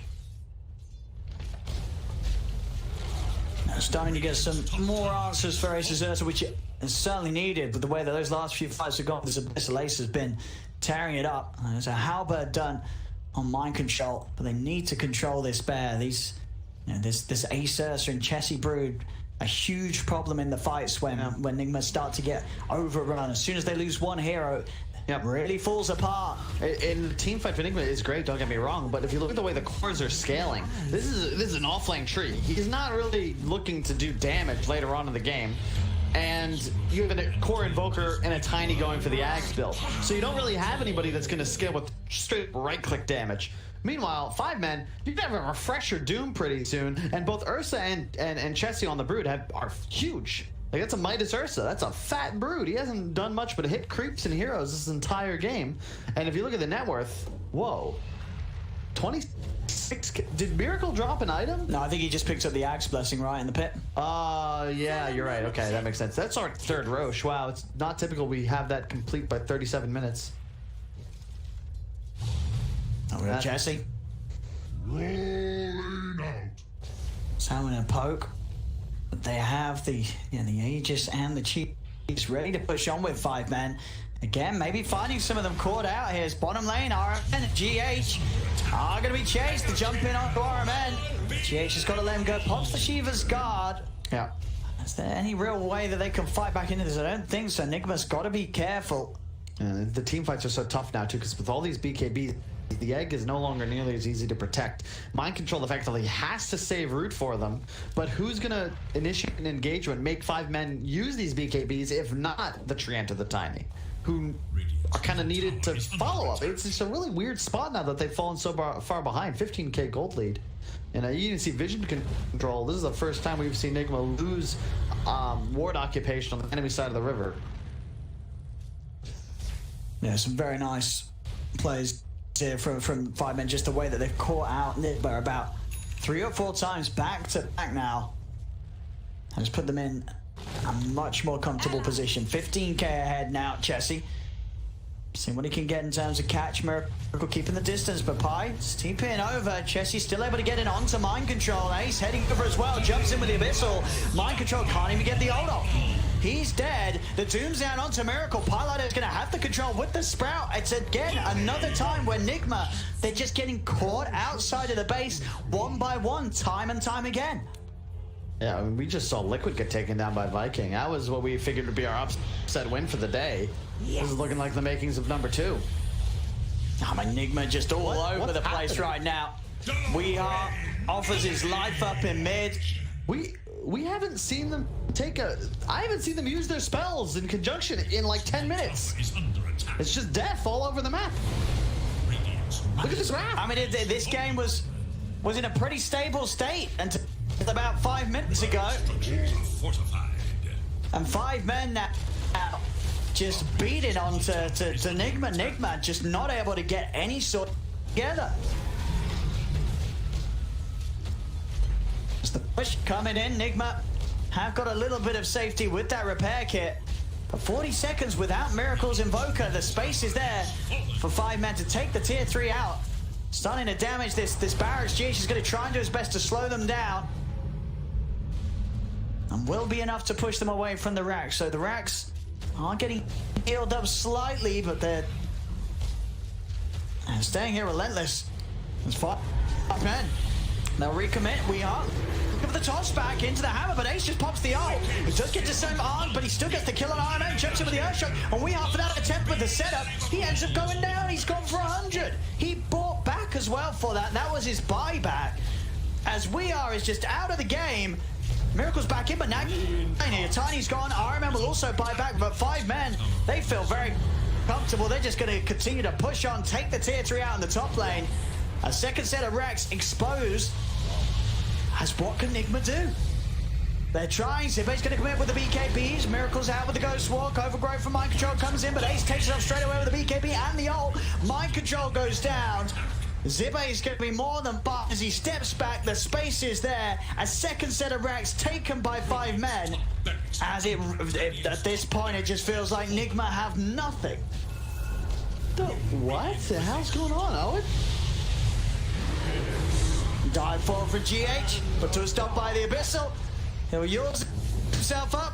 Miracle stands still, takes an arrow to the face. As GH is gone, Miracle tries to push them back with a deafening blast. Will be able to create the space to jump back. Chessie pushing on the BKB comes to an end, but they're knocking on the tier 4s. 5 men, they're hungry to close this one out. They're at a 34k lead right now. As Miracle goes in with a Hex, but they're in on top of him again. The Atos and the Silence, he will force back, but the tier 4s are falling. The first one down and out, GH dives forwards, trying to push 5 men away. Hex as well from Miracle again, setting up the Sunstrike. It's not enough damage to kill Misery, he's okay. Chessie now having the second Abyssal finish for the team. Cannot catch them, 5 men are able to walk away, run out of there. They're now 2 sets of bracks up, as well as 36,000 gold in the lead. I can hear Misery in the comms as well with this eye. One eye up on the Tinies, respawn. 10 seconds, 15 seconds. I'm like, get out, guys, back. We got the tier 4. We got 2 racks. Game is secured at this point. We just got to chill. Roche can spawn 2 minutes 30. And yeah, Nigma, you got to go make a play now with that Aegis off the field. But seriously, man, what? There is no individual Enigma responsible for the state of the game right now. This has been a very odd performance as a team. Their movements, their lack of team fighting, and just straight up getting picked up all over the map. It's not one person who's got the problem. It's the lack of a clear plan. There's no move Nigma have made since they took that fight that 5 men initiated post that Roche, what, 23 minutes ago? Something like that? It's crazy stuff. And I just don't know how you get back into it. Look how farmed this whole squad of 5 men is. Fully 6-slotted, effectively, on both these 2 cores. Top 5, 4 5-men players in terms of the net worth, and both Tiny and Phoenix feel relatively ineffective in comparison. And the smoke out attempt from Nigma not resulting in anything at all. 5-man players smart. They kept themselves right in the base, and now they move out themselves. They have the ults good to go. Doom ready to drop. Well, Minotaur Horn as well. So sick in a game against Treant. Double BKB actives now. 3 if you count the ulti purge. And just a question now, can Nigma actually hold against this? It feels pretty rough. As 5 men just have an incredible lead right now. Outplaying Nigma in the last 15 minutes or so by a landslide, it's really felt. Nigma just all over the places. 5 men just pick them off one after one after one. And Nigma with no counter plays whatsoever. They're going to try again with another smoke, Nigma. What sort of catch can they find? It's still so hard as 5 men continue to play smart. BKB's up on almost the entire team. They're just hunting. Radiant's bottom tower is under attack. Are scanning for enemies. Even if Nigma do find a way to start things off, it's very hard to see a way they win the 5v5 with how big the cores of 5 men are. Yeah.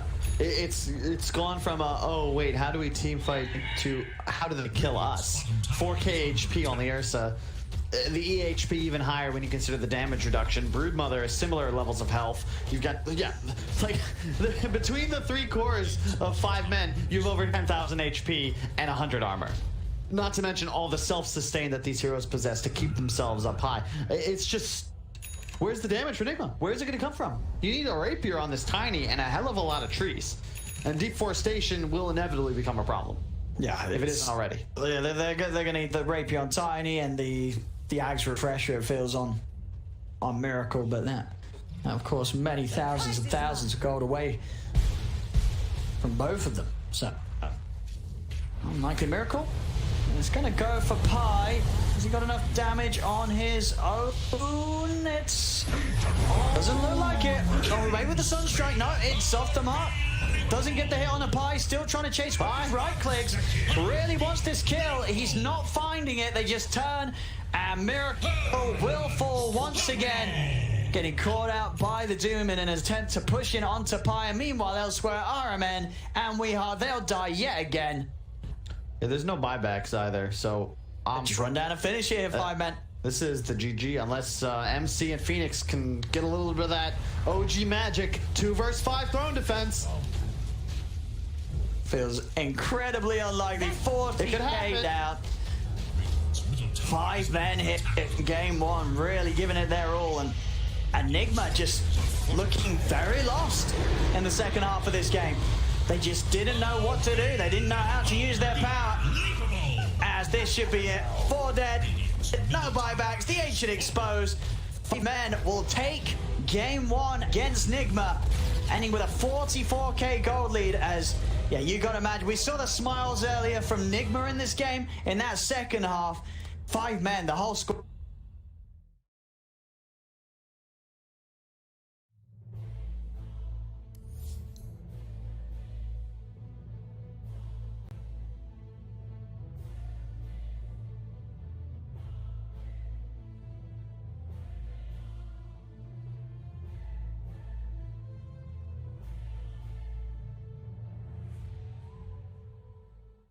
$1,500 gold. He actually is going to go straight into the pipe here, opting to tank up even more. Rolling boulder from Zep misses again, but there's the invest bomb, and this time Ohio's in trouble. Roar will come out, they have the magnetize, they get off the silence as well, and Ohio will get right click down. The exorcism will go from Mushi, doing a decent amount of damage to aggressive. The Borslow comes through, he has no infest, he has the armlet toggle, needs to be careful, the spirit cypher coming out, the glimpse back onto aggressive, gets him back in there. They get the grave off in time though, the open wounds will come through, they have the kinetic shield. There's the black hole, from the low ground, on to 3, Step as well as them 1 are gonna get chewed down. 3 dead, Mushi gets a double kill. DJ, are you kidding me, from the low ground? DJ, God, the crowd here just goes insane as he hits the black hole of his life. And likely could just give this one up. The vision advantage with the Hawk does help.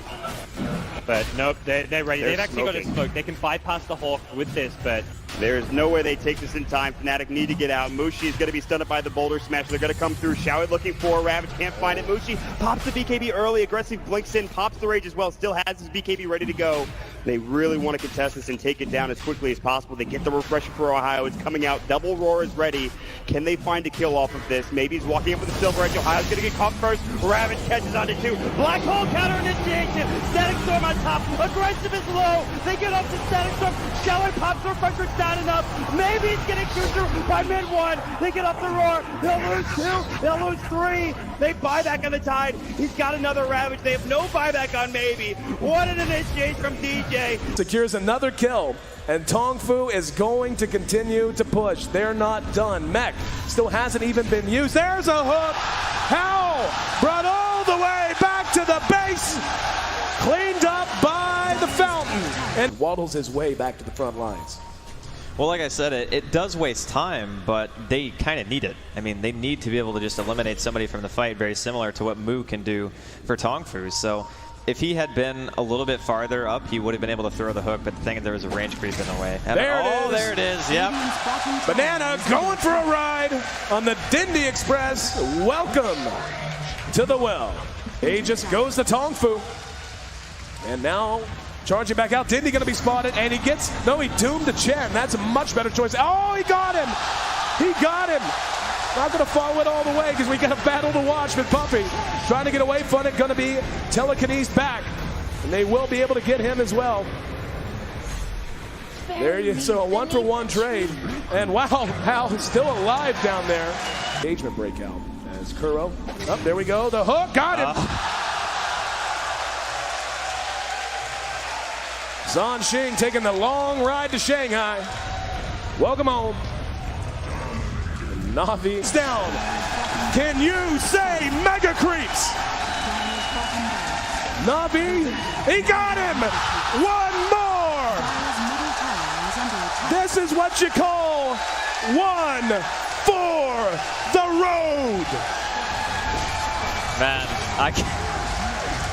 The game for IG. Who leads the way? I believe it should be Zoe. They're gonna cut for the shorter path. They storm up the river. Patience from Zoe. Waiting in the wings. Navi's about to be caught. Oh, there's the sleep. The surge. He catches everyone. Oh, this could be a total disaster. Vacuum in. Ravage on everyone. The black hole as well. Light of heaven turns it around. Ravage as well. Stolen by Dendy. Are you kidding me? They turn it around. 4 heroes dead. 5 heroes dead. Chuan trying to survive. Chuan's gonna go down. Puppy talked about the Naga counter. It's light of heaven with this BKB. They turn it around. I don't even know how they're gonna do it. Standing ovation from the crowd. The last tower will be going down. Start the fight with that global and just try to blow up and get on top of that Zeus right away.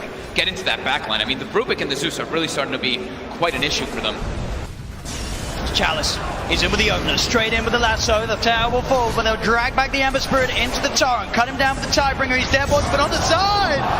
They find Arme. Arme's dead for 60. Still alive at the moment. And all the use! The dodge! Anna up into the end, dodging the Echo Slam. Somnus, he's trapped here in the Sprout. OG, they'll slowly punch down the Kunkka. The stolen Vision Jerax sets up onto FY. OG! So this PL will continue just to BT split push this game out, get more and more money. And that, for me, is still the biggest problem for Evil Geniuses. Where do you go with this? Fear needs to have that damage-dealing item. But in order to do so, he's got to drop either his TP scroll or sell the Ring of Aquila. And Samel, Blink, Dragon Tail stun. Garda's going to be here with the hookshot as well. They're going to bite Samel. The Cogs Burn bought them a little bit of extra time. And with Samel down and no buyback, Roshan is a very, very juicy target here for CDEC. Yeah, EG are going to know they're going for it, though. First of all, it would be pretty obvious from the lane situation, but they also have a good ward around the river area to see. CDEC are moving in there now. I don't think EG are interested in contesting this 4-on-5, but maybe they can delay it long enough for it to be a 5-on-5 if they Ice Blast and Fissure properly. There is no hook shot. They're all together. PPD, here comes the Ice Blast, ready for the dodge! In from Universe! It's a disaster! CDEC! They're going to get wiped from the face of the earth, apart from aggressive. He'll jump out, but the wombo combo perfectly hits from Evil Geniuses. And now they will take Roshan. Samel is back, they'll get the egg into the Immortal. OG right behind Arme. Gets the jump, finds the Pugner. Vision will not find the stun. Pugner with no buyback. OG, they were really playing with fire. The Hex down the Terrorblade. Spectral Haunt looking for the frontline attack, but that's why Somnus goes into the backline. The BKB, they're into the backline. Shaker, he's bouncing around. Hawk shot, she stuns on the way through. Is gone. No buyback available. Have LGD done it? They're holding Anna. Hold him in place. Chalice will find the damage. F5 will die for it. No, really? Anna is actually running away, but it won't stop Arme from blinking up, looking for the tier 3 tower. 2 players left alive for OG. They're the big ones, however. Thompson and Anna on the defense duty. Fortification. It's delayed as much as they possibly can.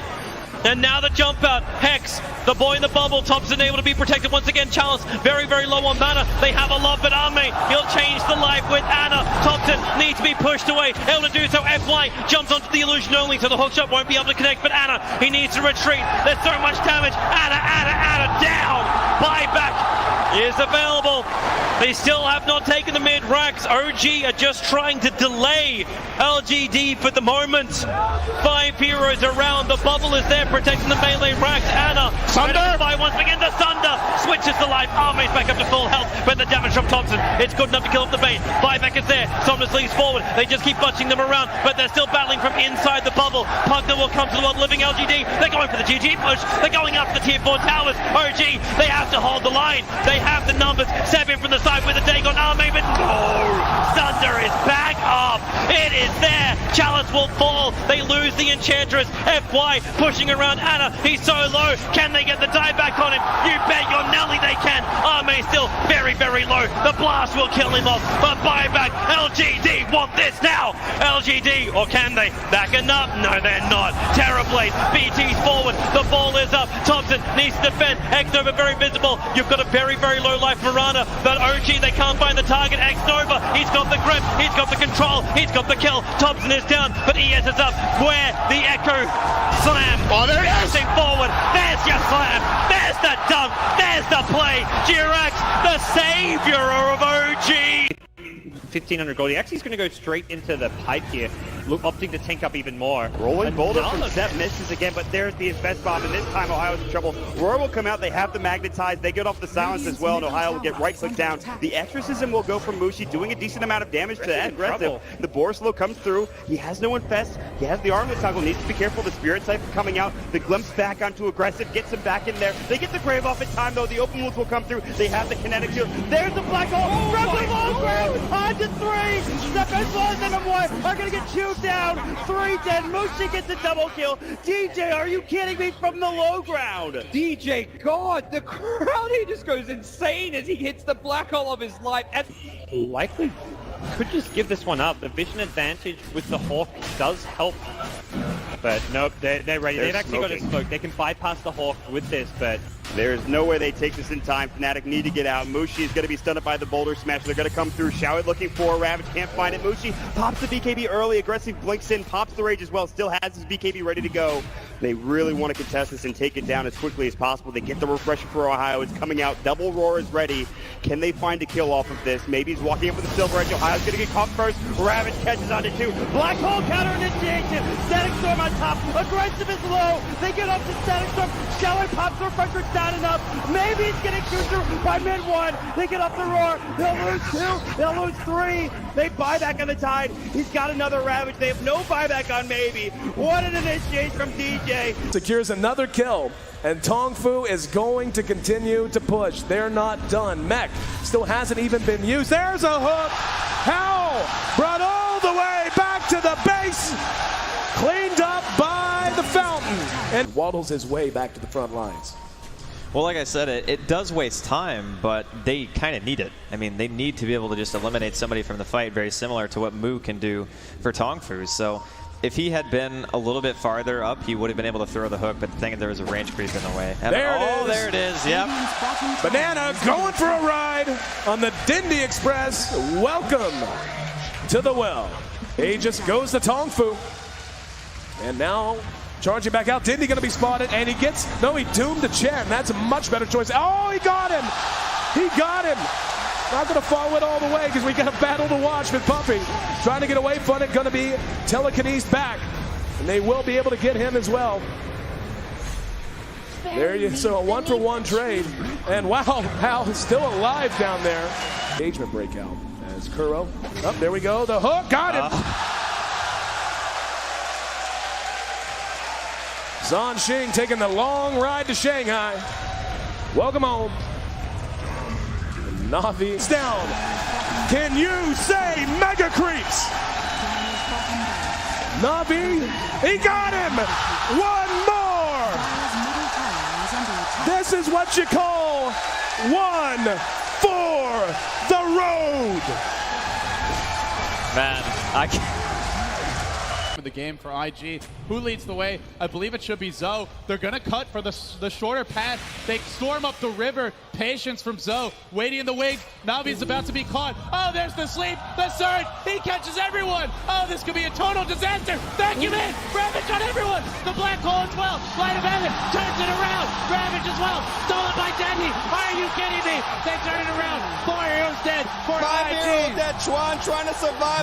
Chuan's gonna go down. Puppy talked about the Naga counter. It's Light of Heaven with his BKB. They turn it around. I don't even know how they're gonna do it. Standing ovation from the crowd. The last tower will be going down. Start the fight with that global and just try to blow up and get on top of that Zeus right away.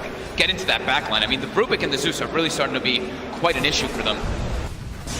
Chalice He's in with the opener, straight in with the lasso. The tower will fall, but they'll drag back the Ember Spirit into the torrent. Cut him down with the Tidebringer. He's dead, but on the side.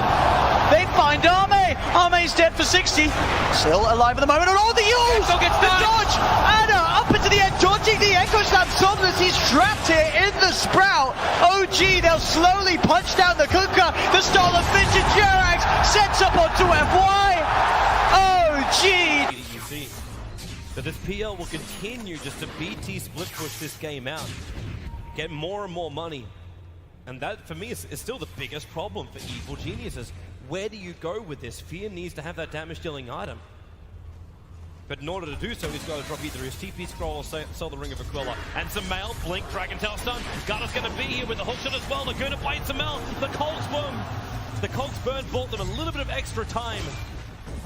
And with Samel down and no buyback, Roshan is a very, very juicy target here for CDEC. Yeah, EG are going to know they're going for it, though. First of all, it would be pretty obvious from the lane situation, but they also have a good ward around the river area to see that CDEC are moving in there now. I don't think EG are interested in contesting this 4-on-5, but maybe they can delay it long enough for it to be a 5-on-5 if they Ice Blast and Fissure properly. There is no hook shot. They're all together. PPD, here comes the Ice Blast, ready for the dodge! In from Universe! It's a disaster! CDEC! They're going to get wiped from the face of the earth, apart from aggressive. He'll jump out, but the Wombo combo perfectly hits from Evil Geniuses. And now they will take Roshan. Samel is back, they'll get the egg into the Immortal. OG right behind Arme. Gets the jump, finds the Pugner. Vision will not find a stun. Pugner with no buyback. OG, they were really playing with fire. The Hex down the Terrorblade. Spectral Haunt looking for the front line attack, but that's why Somnus goes into the back line. The BKB, they're into the back line. Shaker, he's bouncing around. Haunt shot, she stuns on the way through. ES is gone. No buybacks available. Have LGD done it? They're holding Anna. Hold him in place. Chalice will find the damage. F5 will die for it. No, really? Anna is actually running away, but it won't stop Arme from blinking up, looking for the tier 3 tower. 2 players left alive for OG. They're the big ones, however. Thompson and Anna on the defense duty fortification. Do you not like esports? Oh my God. You don't support Valve and all these teams? I plead the 5th. Gracious. No. The lore is we have just had like 4 or 5 months without work. Yeah. I'm at a break. Yeah. Yeah. Give me a break, Slacks. It's okay. It's okay. Sure. You don't have to support the team. I was just trying to give a proper review. If you would like me to give you a review without actual data.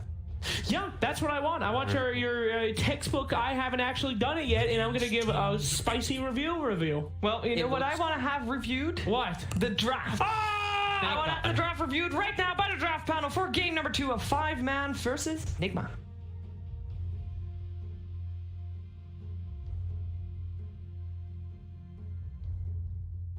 Seconds. 5 seconds.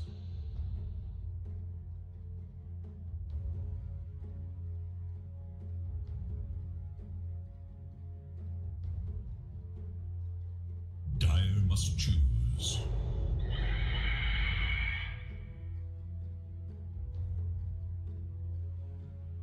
Welcome to the Pantheon, where only power poses by power users are allowed here. I've got BSJ and I've got Jenkins. We're about to break down game 2 of 5 men versus Nigma. 5 men who are currently 1-1, and if they actually beat Nigma here in this series, they've got a really good chance at the upper bracket, gentlemen. Yeah, we're here in the panel talking about they haven't won a game yet. They beat Navi 2-1. You're just gonna throw them under the bus come like on, that? guys. I was trying to be a little Do subtle your with homework. it. I mean, it's Slack, so nobody expects him to know what he's talking about. But come on, man.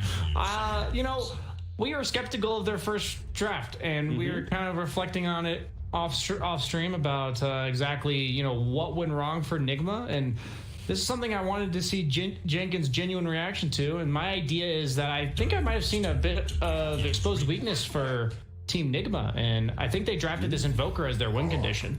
Okay. And that's how they've always played, right? Miracle's their win condition. The rest of the 4 heroes are pretty much about enabling his hero to win the game.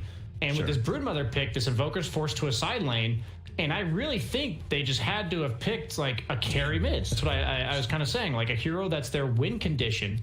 And I don't know if we in this team, like, they're comfortable giving him that. I'm not sure. Like, I feel like they're dead set on not doing that. And that is a predictability, their telegraphed play in their draft that I thought I exposed in this last game. Brian, you said you wanted to see Jenkins' genuine reaction to your thoughts, and I gave the eye to Jenkins here. I stared him down, I read into his soul, and he looked mostly bemused.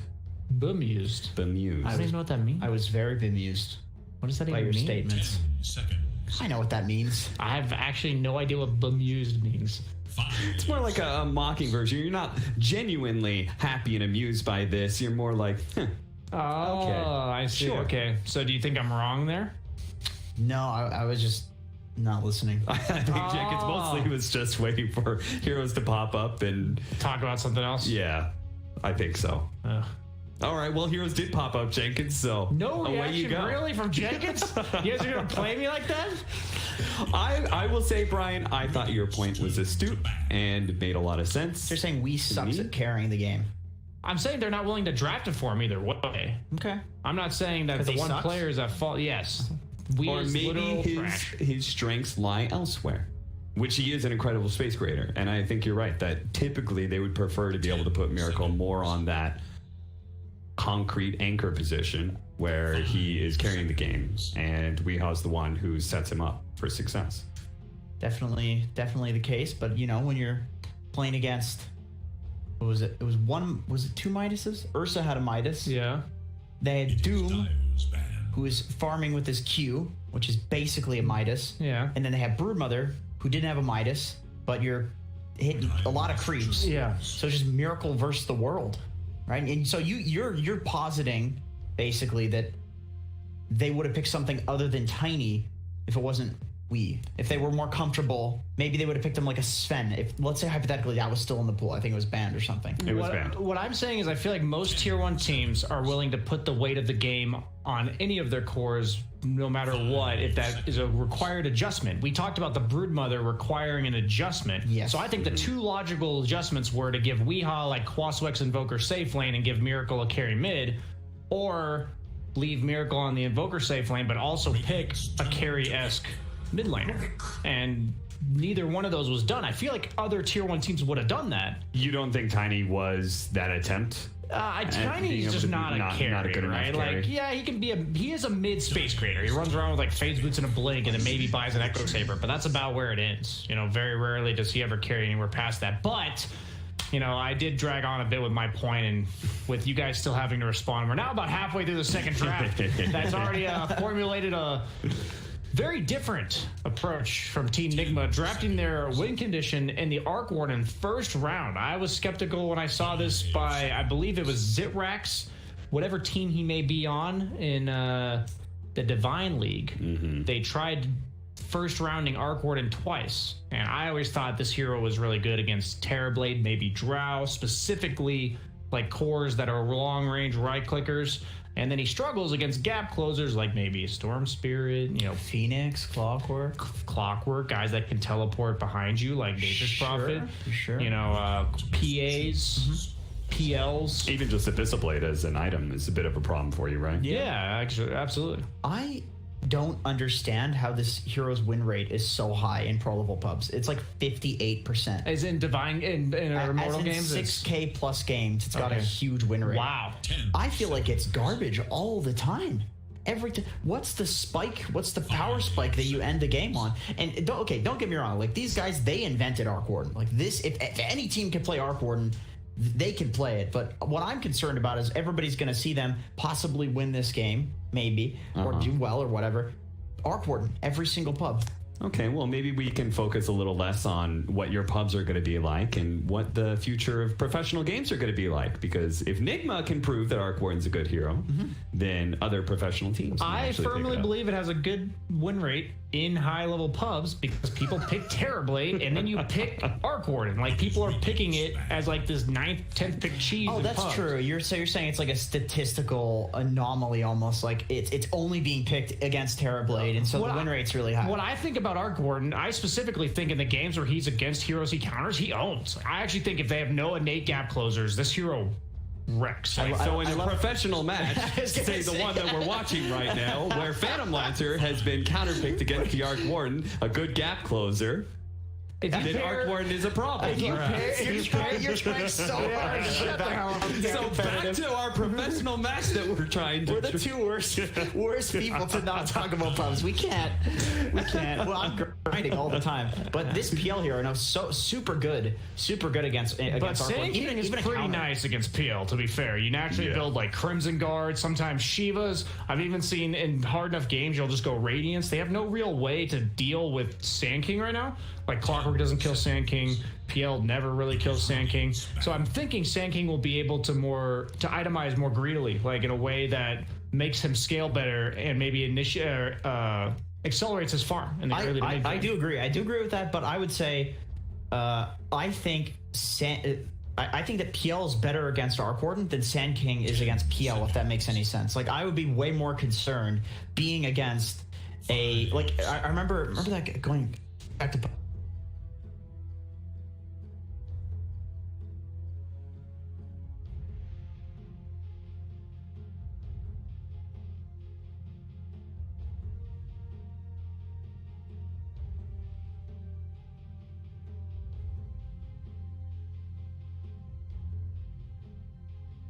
out there, because I've heard Sand King, some people saying this is still kind of a garbage hero. I think he's insanely good against illusion heroes. Like, okay, here's my deal about Arc Warden, right? The problem in games, every hero in Dota has like a formula for a game that when it's ugly, it usually looks some semblance of this. And it's like Arc Warden's farming, but his entire team's sitting in base. He's sending his clone out, and that's the only thing on the entire team getting. That's the only hero on their team getting farm. It's kind of like Terrorblade sometimes when he's behind too.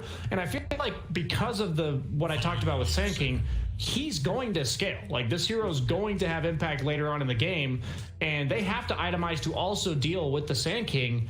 So there's some games where Sand King is dealing with like 2 or 3 like silences or like annoying things that he can't, like roots maybe, and he's gonna have to itemize a Yules or something like that. But in this case, he's gonna it's relatively free. He's gonna go Blink and then like, you know, Shivas and Radiance are like he's going to itemize against PL, I think. So if you combine that with the Arc Warden going Mjolnir, we saw a PL game against a similar lineup that just had so much random AoE that the PL just eventually dies. Like, I couldn't read what that says.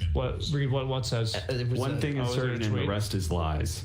Oh. The one certain thing in this panel is you guys will continue to go back to your pub. That's the only information we got, man. We got kicked off all the other teams we tried to play on. He got replaced by Monkeys. I got replaced by Trowels. What can you do? Yeah. Thank you, Monkeys Forever. Every single team. Very good. So 5 men are the ones that actually ban away the Storm Spirit, and they will pick themselves Pango. That's pretty decent against Sand King. You can like at least disrupt his Sandstorm, okay. But it's instant into Rubik, who can steal the roll, and then it's also instant lockdown up from Sand King and Rubik on the Pango. And also it's kind of hard playing Pango against Venge too. You've got 2 swaps to stun. Like, you just continuously interrupt his roll, and he Void Spirit, right? Bad. That's what it has to be. It's one of the spirits. Storm got banned. Yeah, dude, it's such a free Ember Void Spirit game, man. I'd love to see Ember, even though it's not in Miracle's hands. You definitely go Ember. I mean, against a PL, like that's just knowing Weehaw, I'm thinking it's Void Spirit, but I do think Ember is better. Yeah, I think. Like, whenever I think of PL, he hates all the spirits, man. All of them stuff. Searing Chains owns Phoenix, Pango, and PL too. Like, I really do feel like they just have no instant lockdown on 5 minutes. So any hero with innate mobility that doesn't die to roll is going to have the same kind of game that Sand King's going to have, I think. So this looks like it's either a Nature's Prophet or Pango mid. You could also run a Queen of Pain. I'm saying, like, I think Ember's the best pick here, but I'm thinking, like, if they pick something that's Queen of Pain would be fine. Queen of Pain would be fine. Yeah, it would be fine. Not against a PL. If they did run the PL against it, I think she could, or that could be some kind of cheese strat that 5 men could do, so you always have to be concerned about that as somewhat of a counter. But okay, they do actually go Quap. Okay, that's more of a Weehaw hero. Yeah, that's kind of what I was thinking. That was just my gut was saying Queen of Pain, but I think Ember is better.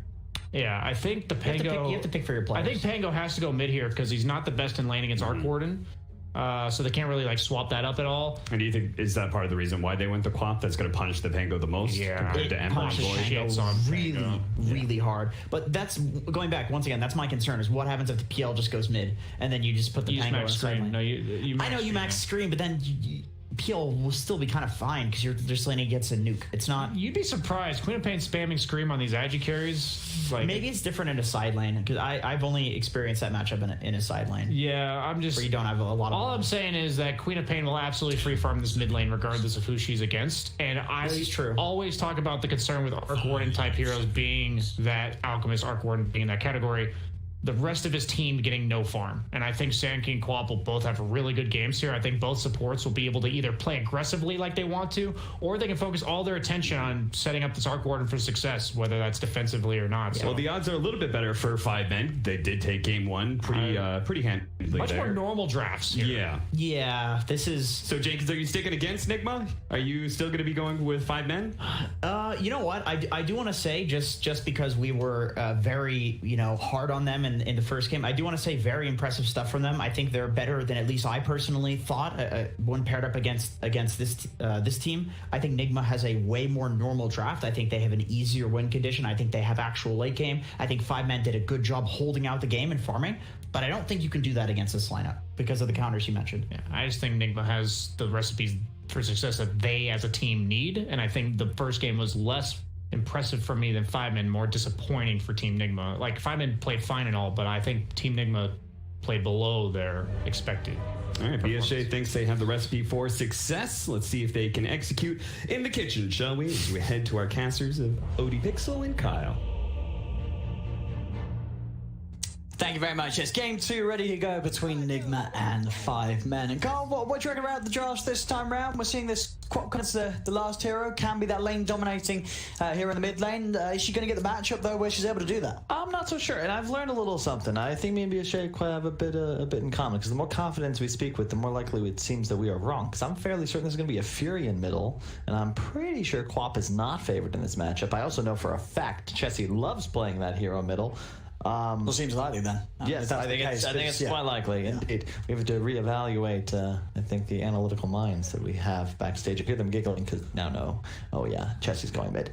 However, Nigma's lineup is very much in their breadbasket. Weehaw on an active hero, the 3 support style stuns for the 3-4-5 position, and then Miracle Arc Warden. I mean, another one of his staples. Yeah, so you think overall, again, you would prefer what Nigma's doing here? You like the fact that in comparison to the game 1 this time around, Nigma actually having Miracle a bit more of a traditional hard carry, right? This is a hero that in the later stages is going to be able to do a little more than his Invoker was able to pull off in what sort of ended up being a bit of a 4 Protect 1 draft of game 1. It depends on how they deal with the Phantom Lancer, because ultimately you don't really have answers for him. Because PL on paper, late game is pretty good against the Arc Warden, right? You're going to have gap close, you'll be able to get the Bissell later on, you're going to jump on the hero, the clone, and you're going to be able to take him out. You're pretty good against Quap once you have enough survivability. Before that, it can certainly be tough and you don't have lockdown. But late game, you get an Abyssal Blade up and all of a sudden it's the Quap that has to be afraid. And indeed, Chessie on the Nature's Prophet will be going middle. And I think that's a lot harder for Quap than people give it credit for, although it's very much a skill-based matchup. Yeah. I think they're going to be aware of this, though. We see already, at least, Weehaw is leaning towards the top lane as the Quap, and they're going to be sending Mind Control mid on the SK. So is this them anticipating the Prophet mid? I believe so. I think it's the right choice, too. SK very SK favored, but then you Quap a side lane, and there's difficulties around that because I know we've seen Zai play it for Secret, but he goes a very obscure build. In addition, he's the offlaner. This is Weehaw. He likes to snowball, and it's a lot harder to do that from a side lane. Of course, that'll leave this bottom lane match to be Ace. He's down here on the safe lane, and at the start, Nigma, they're going to have the 3 of them out here to secure these bounty runes. And we'll see if one of them does head up top, whether it be Iron or GH to help out Weehaw, or if they can get away with leaving him solo top. I don't think you rotate here. Ideally, if you end up in a try-on-try scenario, I think you're comfortable with that. Phoenix clocking out the greatest in 3-on-3s. In addition, Quap owns Pango 1v1, especially in his own safe lane, so that would solve the level issue. Plus, this is an insane tri-lane. Like, every single hero in this bottom lane for Nigma will have 2 spells that help. Thus, level 2 for them is just insane, and you almost always find a kill. So this is what, on paper, just a very hard place for Ace to farm into. I mean, we're seeing already Ace, he's making the move. He doesn't want to stay down here. I mean, he's going to cross by mid. I guess he's going to take the walk all the way. He's aiming for that top lane against the Quap? Yeah. It makes sense. You can juke out the dagger. It's significantly better for you as a matchup, but We'll see. I think ultimately this is still going to result in free farm for the Miracle Arc Warden. And no sentry for Chessie. I don't think he expected this matchup. No, definitely a sort of a heads-up move from Nigma to make that lane alteration. As we see, Zibe has made his way down here. Now, do you sort of follow suit and go with the TPs to continue to sort of switch things up and keep the lanes in your favor, or do you just settle for this? I mean, as it looks to be Pilot Eye, it's going to go down to that dry lane. You said it's got its strengths. It's already just at level 1, finding the first blood. Yeah, 3 range and 3 ways of stunning or disabling at level 1. It's pretty damn strong. This still is okay, though, for 5 men, because they're going to be in this 2-on-1. So PL will free farm as well, and ultimately, as a win condition, it will try if they can get to a stable game state. And mid is going to be faded towards the Furion, even against SK. You just don't do enough damage. Yeah. Chessie's really good with the micro, too. You can expect him to last it. Dead. Another kill for the tri-lane. And these kills are going to give them a pretty quick level 2s across the board on the 3 of them. And then that lane, I mean, what do you do then? If they're killing you at level 1, what sort of hope do you stand going into this tri-lane against it when they're level 2 and you're still level 1? That's a great question, Owen. I wish I had an answer for you. You might at a point have to abandon it, but this is just such a rough game for Zibe if that's the way it goes. That's another kill. It's just kill after kill after kill that Nigma's getting with this tri-lane. Top lane, we are. Blink back up just in time out to the trees. He's having equally of a rough time up here. Only 3 CS so far in the first couple of minutes. They've got to bring GH over, so that will at least alleviate the pressure for all 5 men on that bottom lane for now, just with the 2 of Nigma remaining down here. But the damage definitely feels like it's already been done with those first 3 kills. Oh, for sure. And ultimately, Quap has an easier time recovering in comparison to the Pango, because as soon as you have enough levels in Scream and some mana pots, you can just shove lanes, your heart's content. Really nothing on 5 men is going to be able to kill Weehaw this game either. And now that they've dominated bot so hard, well, we'll just bring GH up top. Now we've got double nukes against the PL lane.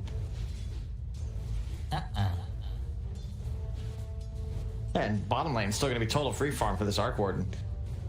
It's just not much you're going to be able to do when Pango starts this far behind. We'll see mid.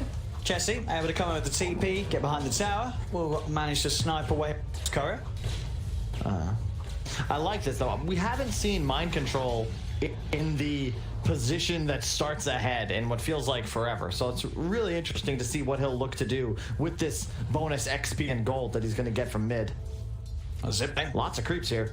Trying to get aggressive, but Zibe, he cannot man-fight these 2 heroes. No.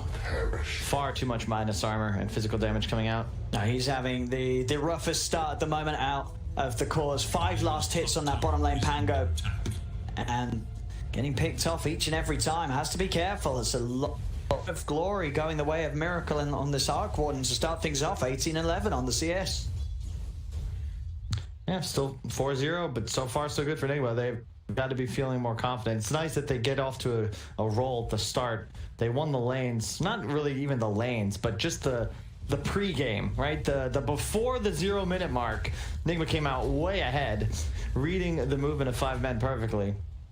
And they're in a pretty damn good spot. It's just a question of, will they be able to execute? Chessie will hit 6 soon, then I expect he'll look to start taking towers. If they can get one of the side lanes, that'd be very good. Oh no. Zibe once again. This Pango having a very rough start down here. Yeah, Pango very low base armor, clock as well, and Venge is effectively taking him down to 0, and then they have so many spells on top to stay in range. As soon as Swashbuckle's down, he actually just has to stay out of stun range or he dies. So we've witnessed now 3 times. On top lane, drag back onto Misery. Misery gonna get nuked down low by the Screamer with the dagger on him. He will get denied by Ace. So able to take away at least one of the bonuses that Nigma were able to pick up. Whoa! As Raph comes in, and we are just disappears. Beautiful bounces, and with GH getting hit as well, the setup's there for Ace to chase down. Chessie comes across, and Chessie gets the double. Couldn't have been any better there as he hit 6 with that ult. Furion ult is insane, and OMC. Will he get this kill? I've still got a doppel available, Ace. But he's not going to get a chance to use it as Weehaw back in, jumps over the tree line, picks up the PL. You got a question, like, this is the trouble about Dota nowadays. That kill's just not worth it for Ace. He missed a full wave and a half top, so he actually gets less gold and XP from killing the Rubik, and now he's gonna have to come back to the lane late, plus gave Weehaw the gold. And Chessie rotated out of mid. A lot of resources and time wasted for effectively 2 creeps worth of gold. 3 creeps. And what we see down bottom, Zibe's trying to recover the lane state, making pulls over to the small camp. Chessie toying with the idea of TPing down here, seeing if they can set up for something onto Miracle. Miracle caught out by the Sprout. They come in with the swashbuckle. Miracle has been surrounded. Can they save him? They can't. Miracle goes down. Mind Control comes in with a stun, but they try and chase down Iron Man. Can Chessie pick it up? He can. A couple of kills here. 4-5 men as they move into this bottom lane. Chessie chased a little bit by Mind Control. He's pretty tanky with these treads and the double nulls. And with that in mind, he's going to continue to run. Mind Control has got the epicenter, but just out of range. The pulse is not enough. Chessie's fine. He's able to walk away and get away with that move. An important one as well, just taking down Miracle, this Arc Warden that's been having free farm so far for the laning stage. I love that from MC as well. Our inexperienced player probably just sandstorms there, a lot of juicy creeps to farm, but no, he backs off, lets the Arc Warden not just take the lane, but also maintain creep equilibrium near his tower. So that sort of move is progressively more difficult for 5 men the closer he gets to the safety of his structure. Chessie now farming jungle. Our neutral item's about to spawn. I love to get Jelly at like 7 minutes 3 seconds into the game. That's great. Not so bad. Another attempt onto him is out with the swashbuckle, but the damage from the flux and the final wraith means it's a 4th death for Zibe on this bottom lane. He's just got to leave, but it's Pango. Where do you go? What do you gank with? You don't have a stun. Needs his 6. He's got his, I like the casual ring of regen on Ace here. It's always nice to have a little bit of extra regen against Quap. And oh, Chessie, that's a very ambitious play. Finds it as we are doubles back. Sprout Vision not going to catch him either, so we are should be fine. And they should know. A smart play there from Weehaw to double back on himself. Not an obvious move, and because of that, they weren't able to catch a glimpse of him. Nice move though, because Pilot's taking mid in the meantime. No big deal that Chessie has left the lane. Weehaw is in some trouble though. He's gonna get another blink out, and yeah, opts for the TP away. Knows that they don't have much at all until those ults come on alive for the team. They don't have anything at all until the ults are in this game. Hey, TPs. Once again, it's the Miracle show. I mean, MC is fat, don't get me wrong, but this is a near free farm Arc Warden. We'll have a Midas approach. Very soon. He's already got it. It's pre-8 minutes. Really? Yeah, Midas already done it. I mean, it wasn't enough on the Invoker, but somehow Miracle finds an even better start than game 1. Yeah, I mean, this time around, I think he had about 6 kills. Well, involvement in 6 kills in the lane. Top lane, Mind Control. Gonna go in onto Chessie. They've got the burst of Weehaw with the Sandstorm, the Sonic Wave, the Epicenter, the whole combo. No chance for Chessie as they blow him up. Nice move by MC getting aggressive there, because it's not just a kill on the Fury, and it stops the push and ensures a full reset before 5 men are able to put any extra tower pressure on. He's gonna hit 6. He's been mid now for almost 3 minutes, just soaking up the XP, which will leave Misery free to pick up the tome once we hit 10. Question is, how does Pango get into the Dota? Because right now his net worth, he's sitting down there with the supports. It's been a very slow and painful start for Zibe because of that hard lane that he had to go up against mid lane. I'm going to be able to body block off GH with the Treants.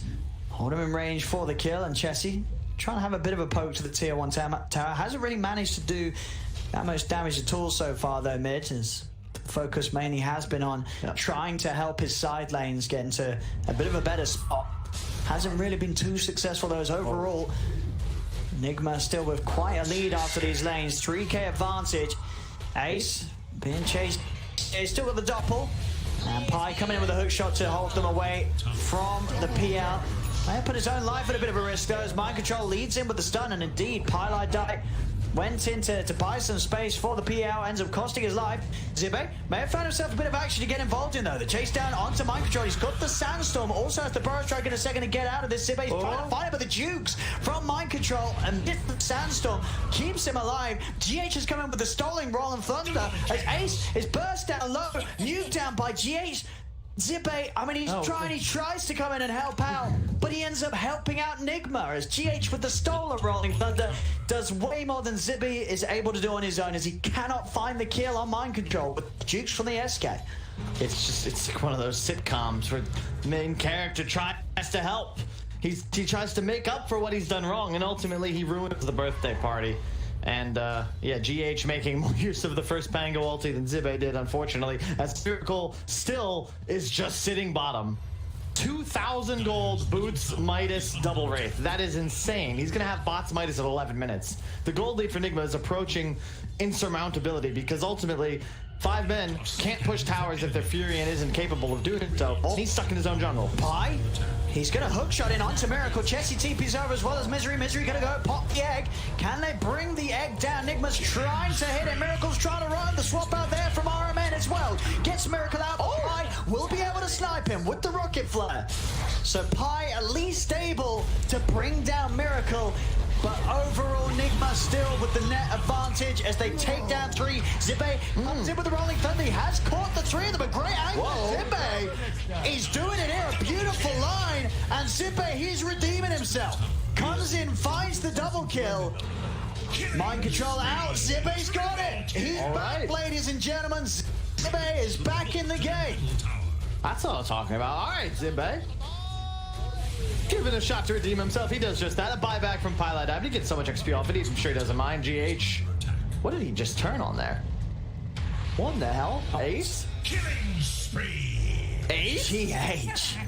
Can you relax, GH? What the hell? Oh, they're getting 3 connections with the Rolling Thunder. Finding the angle. I mean, GH, man, step aside, boys and girls. I mean, Zibe gave us some lovely action down bottom with his Rolling Thunder. GH, he's just set up outdoing the Pango. He's showing us with his own Rolling Thunder. Anything you can do, I can do better. That was just as his spell ended. He's like, well, I might as well just kill the carry, I guess, while I've got this available. Oh, man. I mean, that's one of those sort of deaths as Ace. You just got to sort of hands off the keyboard and say, all right, you know what? Well played. You know, you got to give GH a bit of a clap. He's so good, man. GH is just insane. You consider he won TI, what, 3 years ago now? 1, 2, yeah. Yeah. He's still at the same level. Yeah, he's still there. For every game is grand finals for GH. But he's giving it his best. Miracle. Likely to be the one who would secure this game for Nigma. Still just farming. He went for the Maelstrom over the bots, but it makes sense. I do believe it's optimal for your farming speed. And they already have a bots on Mind Control. A really elegant way of dealing with this Furion split push. Just by your own method of global teleportation. Kill his creeps. And can react very nicely to the global moves. Go for the smoke up 5 men on the hunt. They're looking for that bottom lane kill. Or maybe around this triangle. It is Miracle. Zibe with the lead in. A hook shot into the Rolling Thunder. They get the angle for a couple of bounces. They'll do it. Perfect smoke move. We'll see if he gets punished by Nigma. They'll turn Weeha over towards Chessie. Mind Control in with the epicenter. Chessie will go down for this. They get the 1-for-1. Instant smoke up as well from Nigma. They're trying to make a move. Over towards mid, lead in with the magic missile onto Misery. GH with the telekinesis to put the dive to an end. Really well played. Chessie now finishing up the Orchid. It is a little concerning. That's the second time he's teleported into a gank that likely would have succeeded without him, and then he feeds his life away. Unfortunate, especially when your top net worth does have the Orchid now. Should be easier to find kills on Weeha and these squishy support duos, but it's a lot easier said than done the way these guys are playing. I like Wee's build. He'll go for that Eul's straight away. Nice. He should be alright here. I say that Weeha is toying around with the Sonic Wave, as Ace does still have a doppelganger. People like to find us now. Oh, he's been baited in. Weeha's been baited in. The bait was successful. The sad trombone's out. Oh, Chessie going with the tip. Weeha with the trombone. Hey, and they're going to go for more in 5 men. They try and go with a hook shot onto RMN. Zibe finds the passive proc to slow down the Venge. Venge trying to swap his way out of the cogs, but it's into the heat of the Sombra. Double kill for Chessie. And Zibe, he's hunting for more. He's in onto GH. Chessie TP's over. The Orchid's back up again. They're popping the Supernova. He's slowed down by the Lucky Shot proc. And the setup's there. Chessie picks up the triple kill. The Supernova stun. It stuns up Mind Control. Chessie's getting a little low. Starting to tank the tower hits. He's got it back away. Spark Wraith down. Pilot Eye making sure that he tanks that for the team. Keeps Chessie and Zibe safe. As they get in, they get the triple kill for Chessie. And they get everybody out 5 men. Not bad, not bad. Also wanted you to take a note there, Owen. The Venge, when trapped in clock cogs, swapped an enemy, not an ally. Just for the record, thinking maybe moving forwards in future games. 6K the gold lead for Nigma, but a lot of this is just because the Arc Warden gold generation. 5 men are still winning fights. Nigma are ahead in kills. It feels like a repeat of last game where it all, you know, inevitably Nigma should have the lead. They should win this game. They should have the late game. But Ace is going to continue to accelerate. Went for the hood instead of a drums. Yeah. Do you think necessary this game, or? It's not bad. It helps you stay alive against the Mass Magic of the SK. But it doesn't help you progress, is my concern. His gold, like, he's not farming faster thanks to this hood. Not at all. But he's less likely to die, right? Sure. But he's not really the target, and he's playing away from his team. He's not looking to get involved, which is typically what I see a hood be used for. Another quick battery. And the trees here from the 3 of them. Still holding quite the lead here. 7K up at 16 minutes in. Miracle, his farm continues to be uncontested this game. Fortified their structure. And check out the items. Blink Dagger up on MC along with the bots. Hella mobility now. Mech finished on Zibe. Soon to be Diffusal on Ace. I think Misery's going to go for a Veil, but that's crazy. They just got the catch on Chessie there, in underneath the tower. Zibe's having a roll up out of here with the Thunder. See if they can catch this Mind Control. Speeding in. There's the Blink Dagger. Another bit of a setup. We are able to blink in. Zibe getting the swashbuckle off in time, though, will manage to reach out and get to safety. By the way, GH is huge.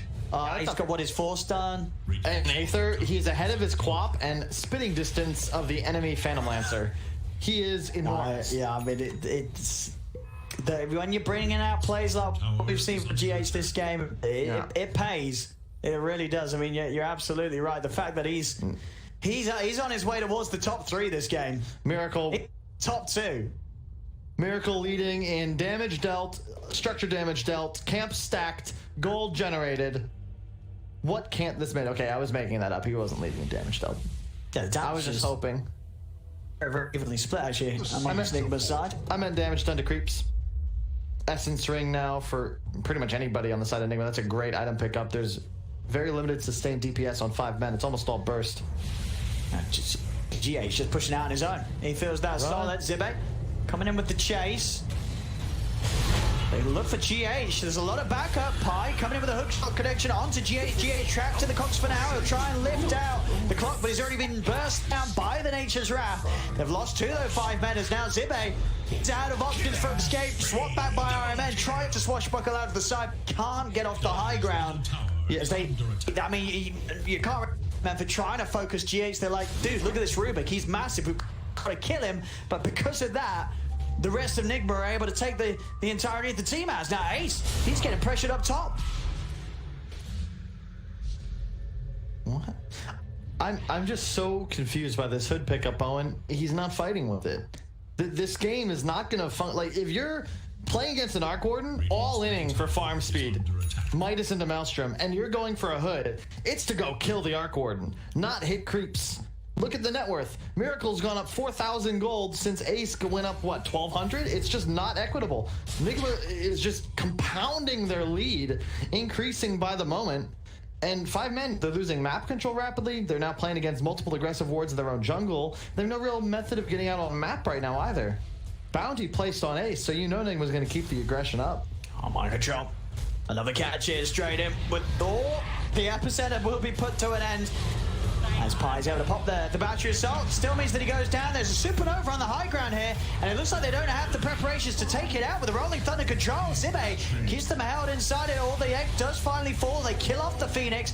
Before it's successful, Zibe turns over towards GH in the river. The Sonic Wave pushing back Zibe and Chessie. Blink forward aggressively from Weeha onto the Pango. Sets up for Miracle to burst down another mind control. In onto the high ground, controlling Ace. Weeha, Miracle, and GH turn towards Chessie. Chessie tries to TP out, but the telekinesis is back up. GH puts it to an end. Nigma, the 4 for 1. It looked like things were going to work out there with that egg, but Nigma able to deal with it. Yeah, it's just the Miracle just showed up. Yeah. He was there, he put a bubble down, and from the safety of it, just killed the egg. It's still just level 1. Yeah, this is not a really winnable game. 15k the goal. Like, this is not the same as the you felt pretty confident about last game, Carla. This one, comparison is just... I may have overestimated Invoker's scaling potential. This is no longer 2017. But you don't think there's any overestimating the Arc Warden in this position? Here's the thing. Arc Warden, pick an item. Yeah. Pick an item. Battle Fury. That's mites. Why you guys pick an item? If Invoker buys it, he only gets to use it once. Arc Warden gets it twice. Same with the Mjolnir, these bots. This hero truly, he's killing Pylai Die without even having to be there, Owen. This is not Invoker. Radiant's bottom tower. You know, Sunstrike on Invoker, that kills people when you're not there. Well, usually you need help for that. Miracle could truly take this game himself, it feels. Ace. But there's the backup. Zibe's coming in with the Rolling Thunder. Oh, Delta Squid. Keeps Ace alive. Yours control from We Are. Dodges the stun. He's out. Now that was pretty. Radiant's bottom tower. Just like a cat playing with their food. Nigma force out spells and chill. And every minute they buy of space, keeping 5 men on their side is more time for Miracle. Yeah, it's insane that, you know, we have seen Ace for the most part trying to avoid the action and farm, but he's literally still only just got more farm than GH. GH is still right up there, level with this PL. They found the strat. Okay. Arcane Rune, the best rune in the game for Quap. You'd think Weeha would take it, but no. He will give up his bottle to his carry so that Miracle can get more efficient usage out of it. Yeah. They have determined who their win condition shall be. That is the real Miracle, just TPing in face first. He's feeling pretty confident right now. Not scared of 5 men making a move on him whatsoever. In fact, it's going to be Nigma again, just making the move on to 5 men. Zibe. He's jumped upon GH, closing the gap with a shield crash.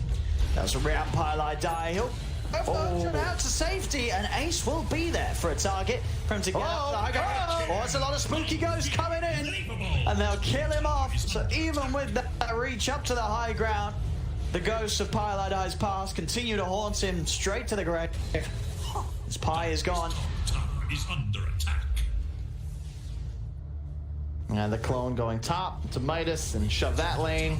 Sorry, this will not be a successful split push. That'll be a mid-tier 2 most likely, and a 20k gold lead by 24 minutes. I mean, and at this rate, this game is going to end with GH more farm than Ace. You know, one more objective or so in it, he's... I mean, why is Ace so fun? How come Ace hasn't been fun in space? I feel he is fun in space. He has a hood. You don't farm with this item. I mean, look, it's more than just that, but ultimately, if you itemize for fighting and the other team itemizes for farming and you farm, it just doesn't work. And at this point, I'm trying to find hope for 5 men. I just can't. Well, they might find GH. Let's see. GH with the 4-star, breaks away, turns with the Fade Bolt, mind control, in with the Burrow Strike on the Pylai Die.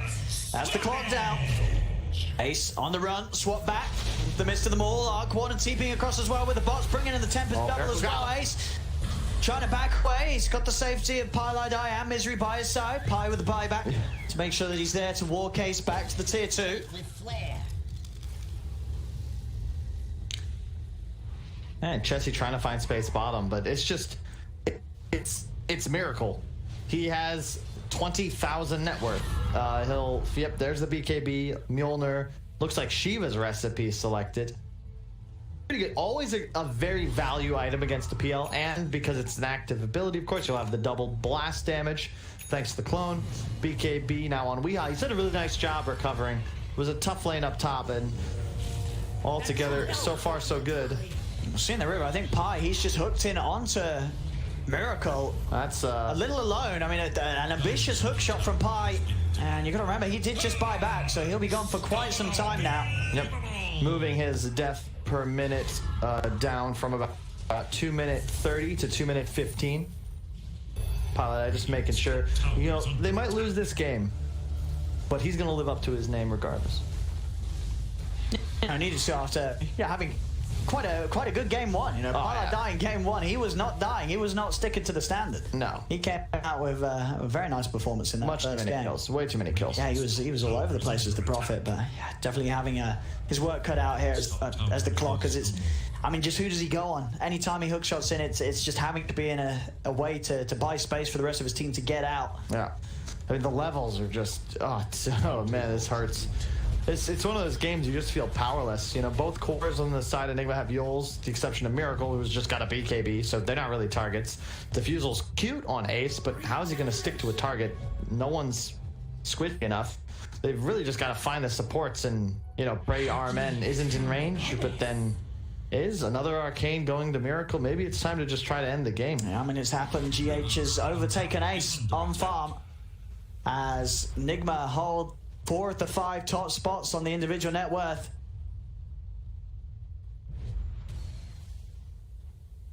And it's not getting any better as they continue to chase Ace. That is a Rubik rocket. As Ace, he's going to have to pull some serious jukes here to survive. And there isn't enough jukes in the world to save him from these three.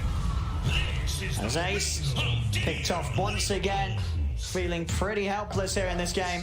Not a lot he can do whatsoever with the difference that's been created. Top lane Chessie will manage to get out. DKB a solid answer to everything that Nigma has, so Chessie able to keep himself alive.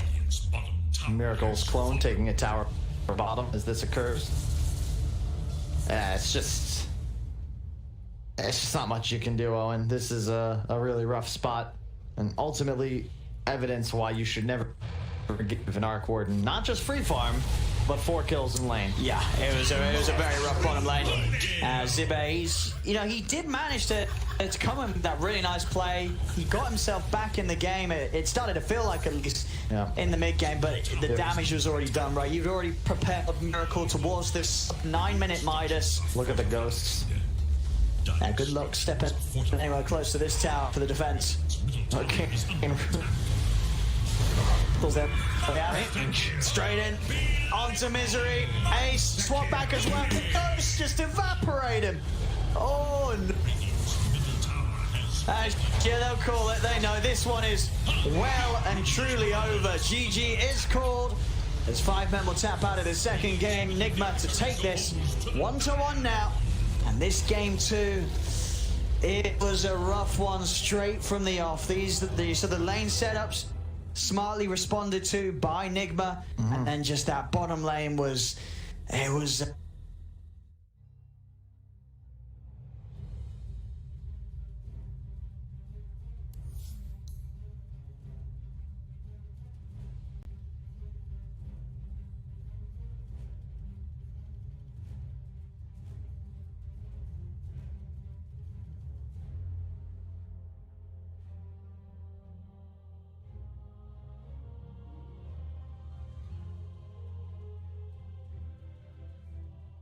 $1,500 gold. He actually is going to go straight into the pipe here, opting to tank up even more. Rolling Boulder from Seth misses again, but there's the best bomb, and this time Ohio's in trouble. Roar will come out, they have the magnetize, they get off the silence as well, and Ohio will get right-click down. The exorcism will go from Mushi, doing a decent amount of damage to that aggressive. The Borslow comes through, he has no infest, he has the armlet toggle, needs to be careful, the Spirit Siphon coming out, the glimpse back onto aggressive, gets him back in there. They get the Grave off in time though, the open wounds will come through, they have the kinetic shield. There's the black hole, from the low ground, on to 3! Step as well as number 1 are gonna get chewed down. 3 dead. Mushi gets a double kill. DJ, are you kidding me, from the low ground? DJ, God, the crowd here just goes insane as he hits the black hole of his life. And likely could just give this one up. The vision advantage with the Hawk does help. But nope, they're ready. They've actually got a smoke. They can bypass the Hawk with this, but There's no way they take this in time. Fnatic need to get out. Mushi is going to be stunned by the boulder smash. They're going to come through. Shao looking for Ravage. Can't find it. Mushi pops the BKB early. Aggressive blinks in. Pops the rage as well. Still has his BKB ready to go. They really want to contest this and take it down as quickly as possible. They get the refresher for Ohio. It's coming out. Double Roar is ready. Can they find a kill off of this? Maybe he's walking up with a silver edge. Ohio's going to get caught first. Ravage catches on it too. Black hole counter initiation. Static Storm on top. Aggressive is low. They get up to Static Storm. Shower pops the refresher. It's down enough. Maybe he's getting chewed through by mid one. They get up the roar. They'll lose two. They'll lose three. They buy back on the tide. He's got another Ravage. They have no buyback on Maybe. What an initiation from DJ. Secures another kill, and Tongfu is going to continue to push. They're not done. Mech still hasn't even been used. There's a hook. How? Brought all the way back to the base. Cleaned up by the fountain. And waddles his way back to the front lines. Well, like I said, it does waste time, but they kind of need it. I mean, they need to be able to just eliminate somebody from the fight, very similar to what Mu can do for Tongfu. So if he had been a little bit farther up, he would have been able to throw the hook, but the thing is there was a range creep in the way. And there it is, yep. Banana going for a ride on the Dindy Express. Welcome to the well. Aegis goes to Tongfu. And now charging back out. Dindy gonna be spotted, and he doomed to Chen. That's a much better choice. Oh, he got him! He got him! Not gonna follow it all the way because we got a battle to watch with Puppy. Trying to get away from it, gonna be telekinesed back. And they will be able to get him as well. There you so a 1-for-1 trade. And wow, Hal is still alive down there. Engagement breakout as Kuro. Oh, there we go. The hook, got him! Zhan Xing taking the long ride to Shanghai. Welcome home. Navi down. Can you say mega creeps? Navi, he got him. One more. This is what you call one for the road. Man, I can't. The game for IG. Who leads the way? I believe it should be Zoe. They're gonna cut for the shorter path. They storm up the river. Patience from Zoe. Waiting in the wings. Navi's about to be caught. Oh, there's the sleep. The surge. He catches everyone. Oh, this could be a total disaster. Vacuum in. Ravage on everyone. The black hole as well. Light of heaven turns it around. Ravage as well. Stolen by Dandy. Are you kidding me? They turn it around. 4 heroes dead. 4 heroes dead. Chuan trying to survive. Chuan's gonna go down. Puppy talked about the Naga counter. It's light of heaven with his BKB. They turn it around. I don't even know how they're gonna do it. Standing ovation from the crowd. The last tower will be going down. Start the fight with that global and just try to blow up and get on top of that Zeus right away. Get into that backline. I mean, the Rubik and the Zeus are really starting to be quite an issue for them. Chalice is in with the opener, straight in with the lasso. The tower will fall, but they'll drag back the Ember Spirit into the torrent, cut him down with the Tidebringer. He's dead, but on the side, they find Ame. Ame's dead for 60. Still alive at the moment. Oh, the use! The dodge! Anna up into the end, dodging the Echo Slam. Somnus, he's trapped here in the Sprout. OG, they'll slowly punch down the Kuka. The stolen Vintage Jerax sets up onto FY. OG! But this PL will continue just to BT split push this game out, get more and more money. And that, for me, is still the biggest problem for Evil Geniuses. Where do you go with this? Fear needs to have that damage-dealing item. But in order to do so, he's got to drop either his TP scroll or sell the Ring of Aquila. And Sumail, blink, Dragon Tail stun. Garda's going to be here with the hookshot as well. Laguna fights Sumail. The Cogs burn bought them a little bit of extra time. And with Sumail down and no buyback, Roshan is a very, very juicy target here for CDEC. Yeah, EG are going to know they're going for it, though. First of all, it would be pretty obvious from the lane situation, but they also have a good ward around the river area to see that CDEC are moving in there now.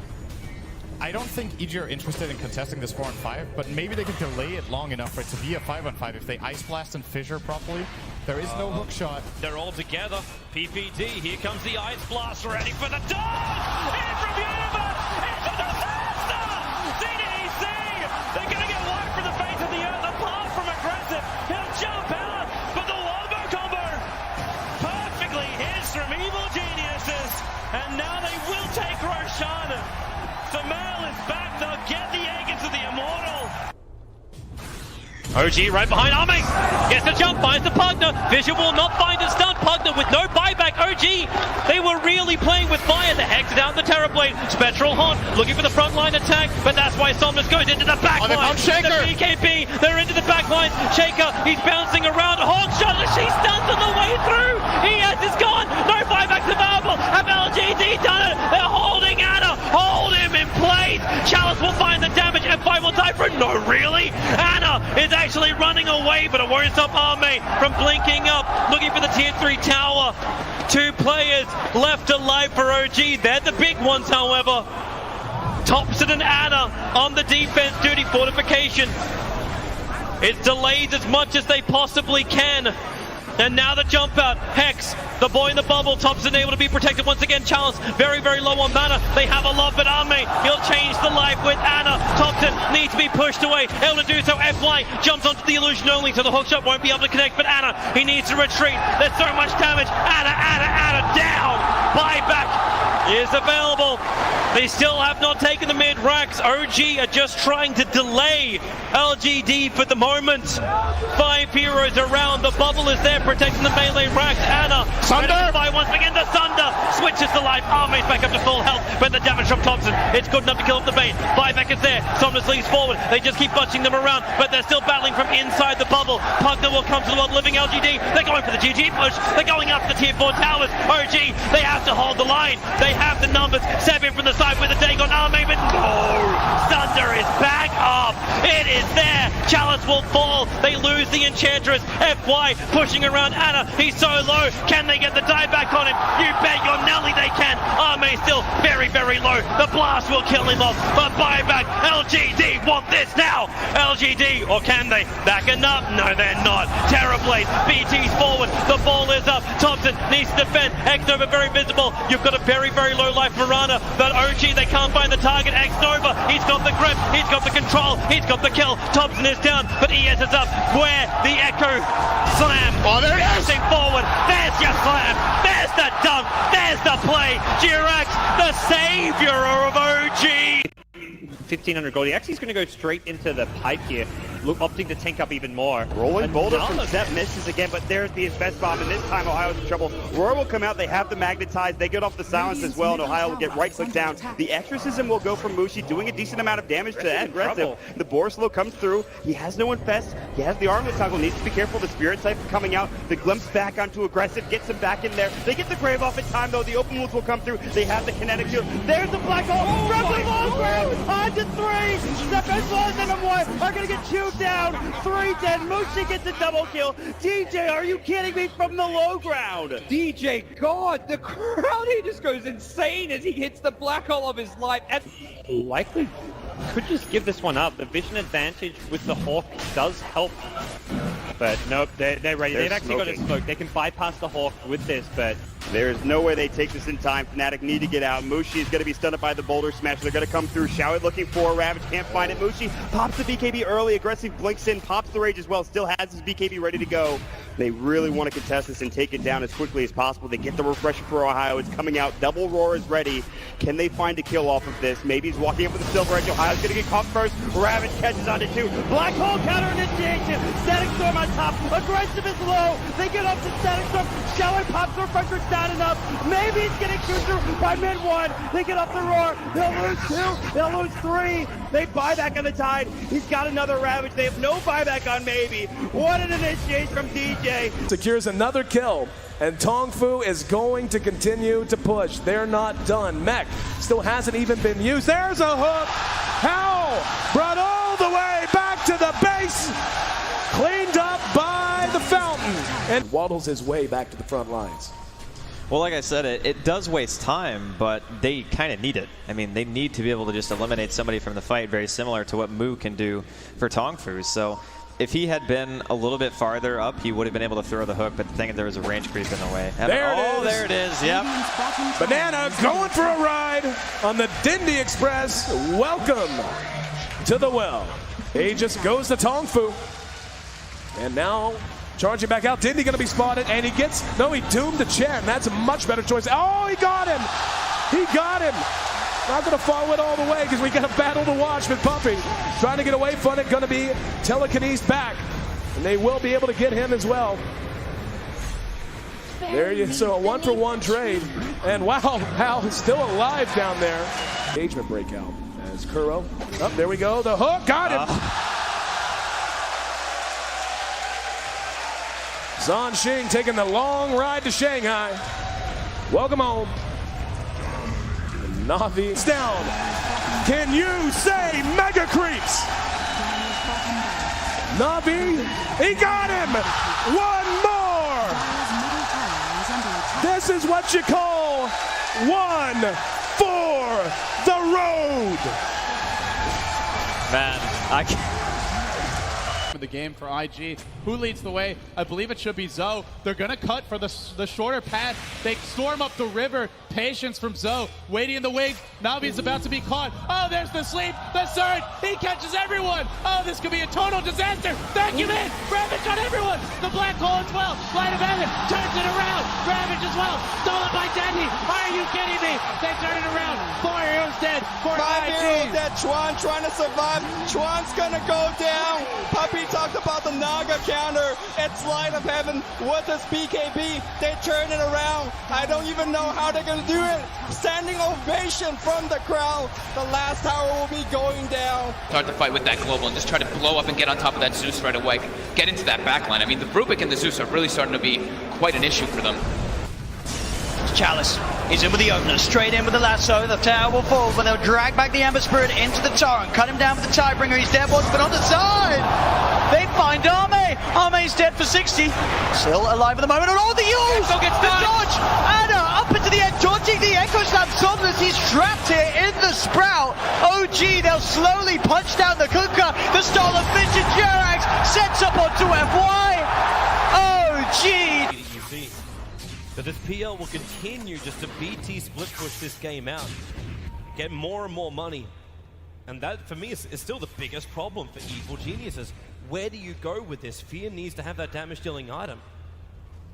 But in order to do so, he's got to drop either his TP scroll or sell the Ring of Aquila. And Samel, blink, Dragon Tail stun. Garda's going to be here with the hookshot as well. Laguna fights Samel. The Cogs Burn bought them a little bit of extra time.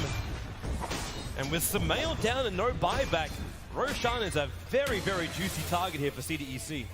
Yeah, EG are going to know they're going for it, though. First of all, it would be pretty obvious from the lane situation, but they also have a good ward around the river area to see that CDEC are moving in there now.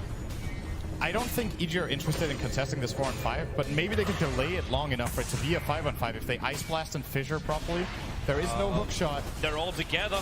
PPD, here comes the Ice Blast, ready for the dodge! In from Universe! It's a disaster! CDEC!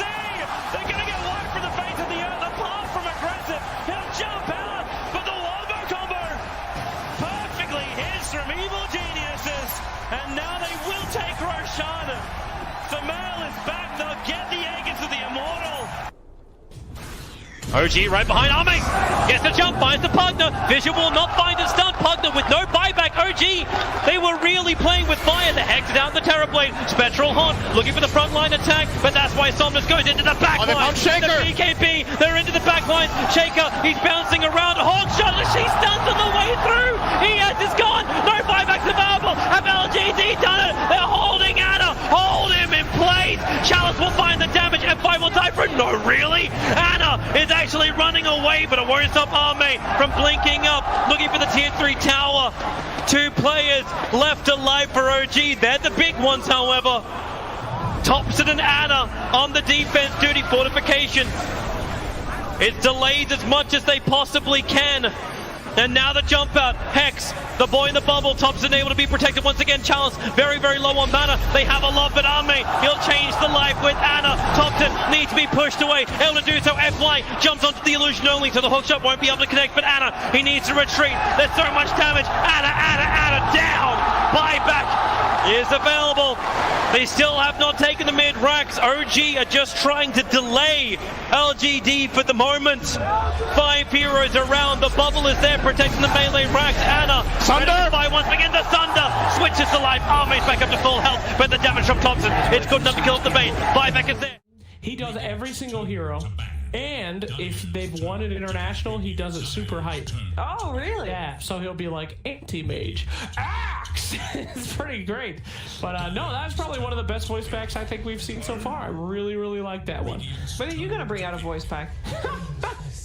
I think we're trying to grow the player base. Can you imagine being someone who's never heard my voice before, a first-time player? Valve drops the Sir Action Slacks voice pack in there. Hey, Goblin! They'd be fucking back to league. No thanks. Okay, bad idea. God, every time you do that, I actually just pictured the baby dinosaur from Dinosaurs. You're actually the baby dinosaur. The baby dinosaur? No one knows what I'm talking about. People will know. Yes. I'm the baby, you gotta love me. See, you wouldn't know. It's an American show from back in the day, but yes. I know one dinosaur show, but I think was one of them was it like with yellow hair? No, they were puppets. They were puppet dinosaurs, and there was a baby that complained about everything. You know what? I don't care that I don't know what you're talking about, because what I do care about is Game 3, and the draft has begun. So let's head over to the pantheon of drafting.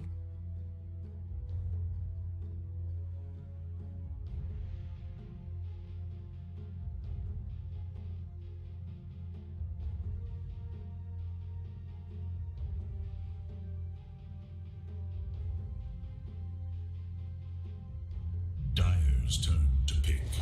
I speak for the trees. Radiant's turn to ban. Bat Rider!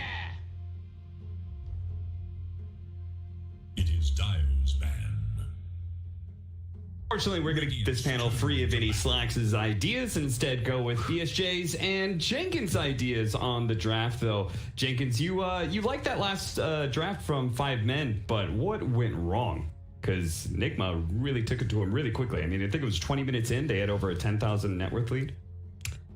You know what? It seemed like it was going well for 5 men for a while there. You know, they had the Nature's mid. He was TPing in. They were aggro tri-laning with this Miracle Arc Warden, and he kept dying to the Natures. But then he got the clone, started farming the triangle, never left. Used the clone to push out the lane.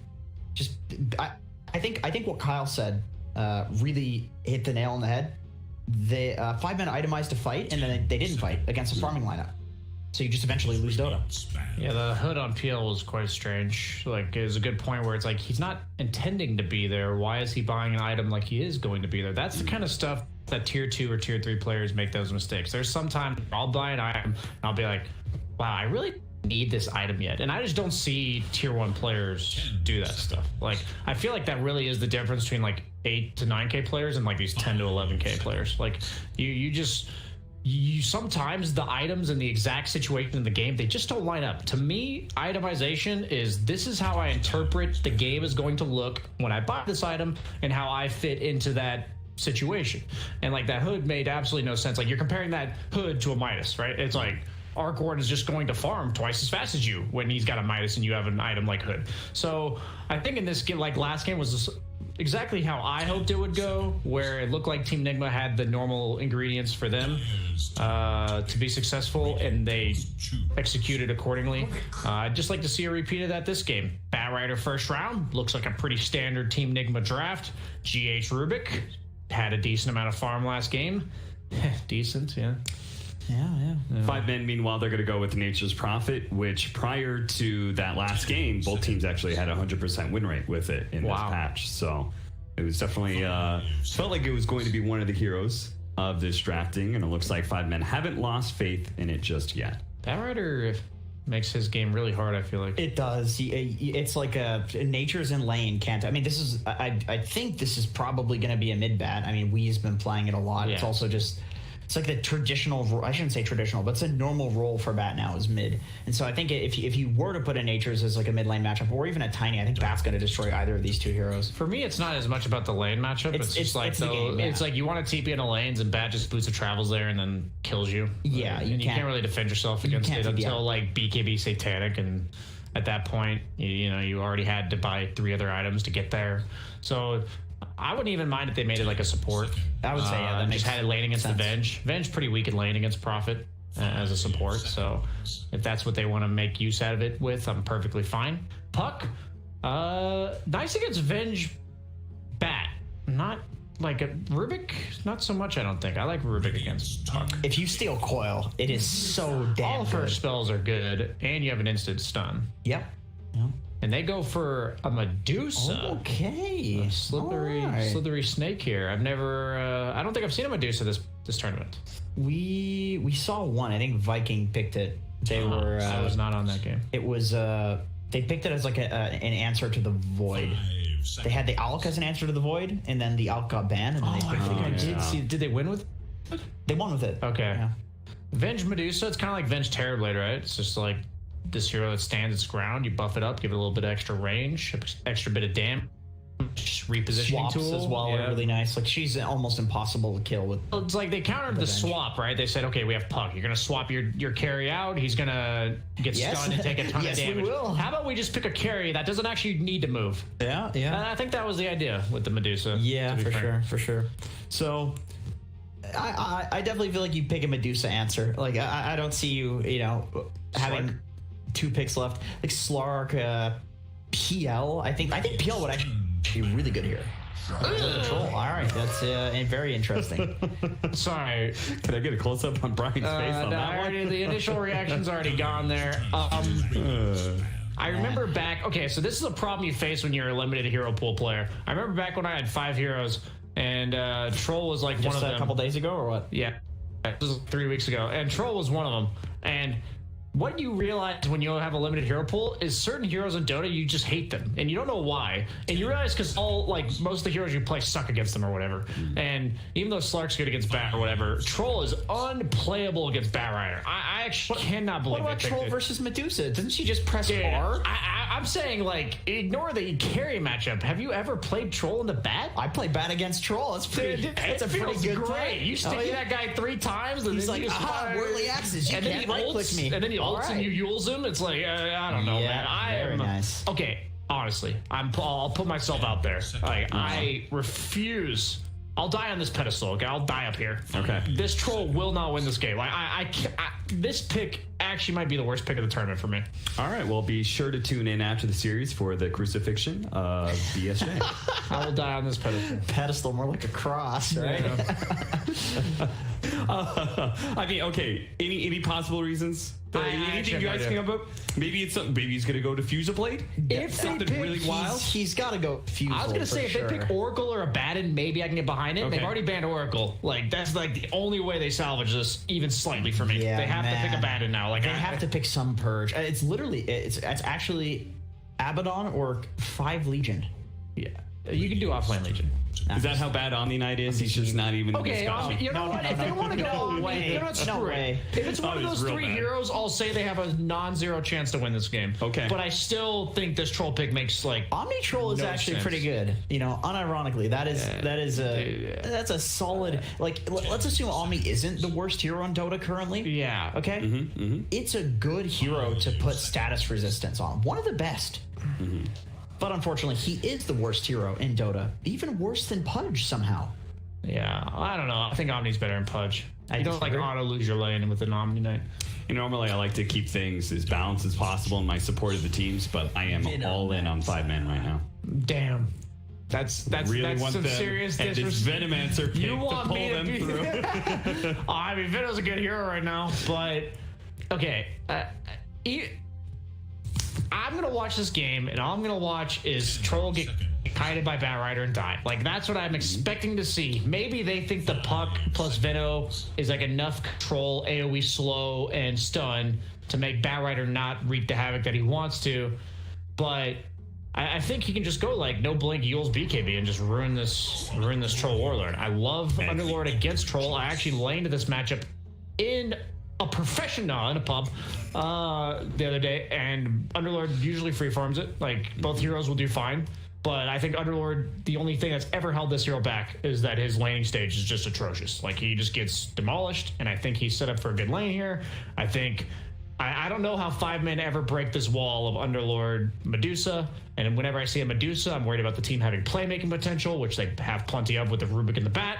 So I think Team Nigma's draft is well-rounded, and I will declare this Troll the worst pick in the tournament. And if I'm wrong, I will do something embarrassing that Slacks can pick out. All right, Jake, it's like, so what if the Batrider has a bad game, right? What if they take away the only... 10 seconds. 5 seconds.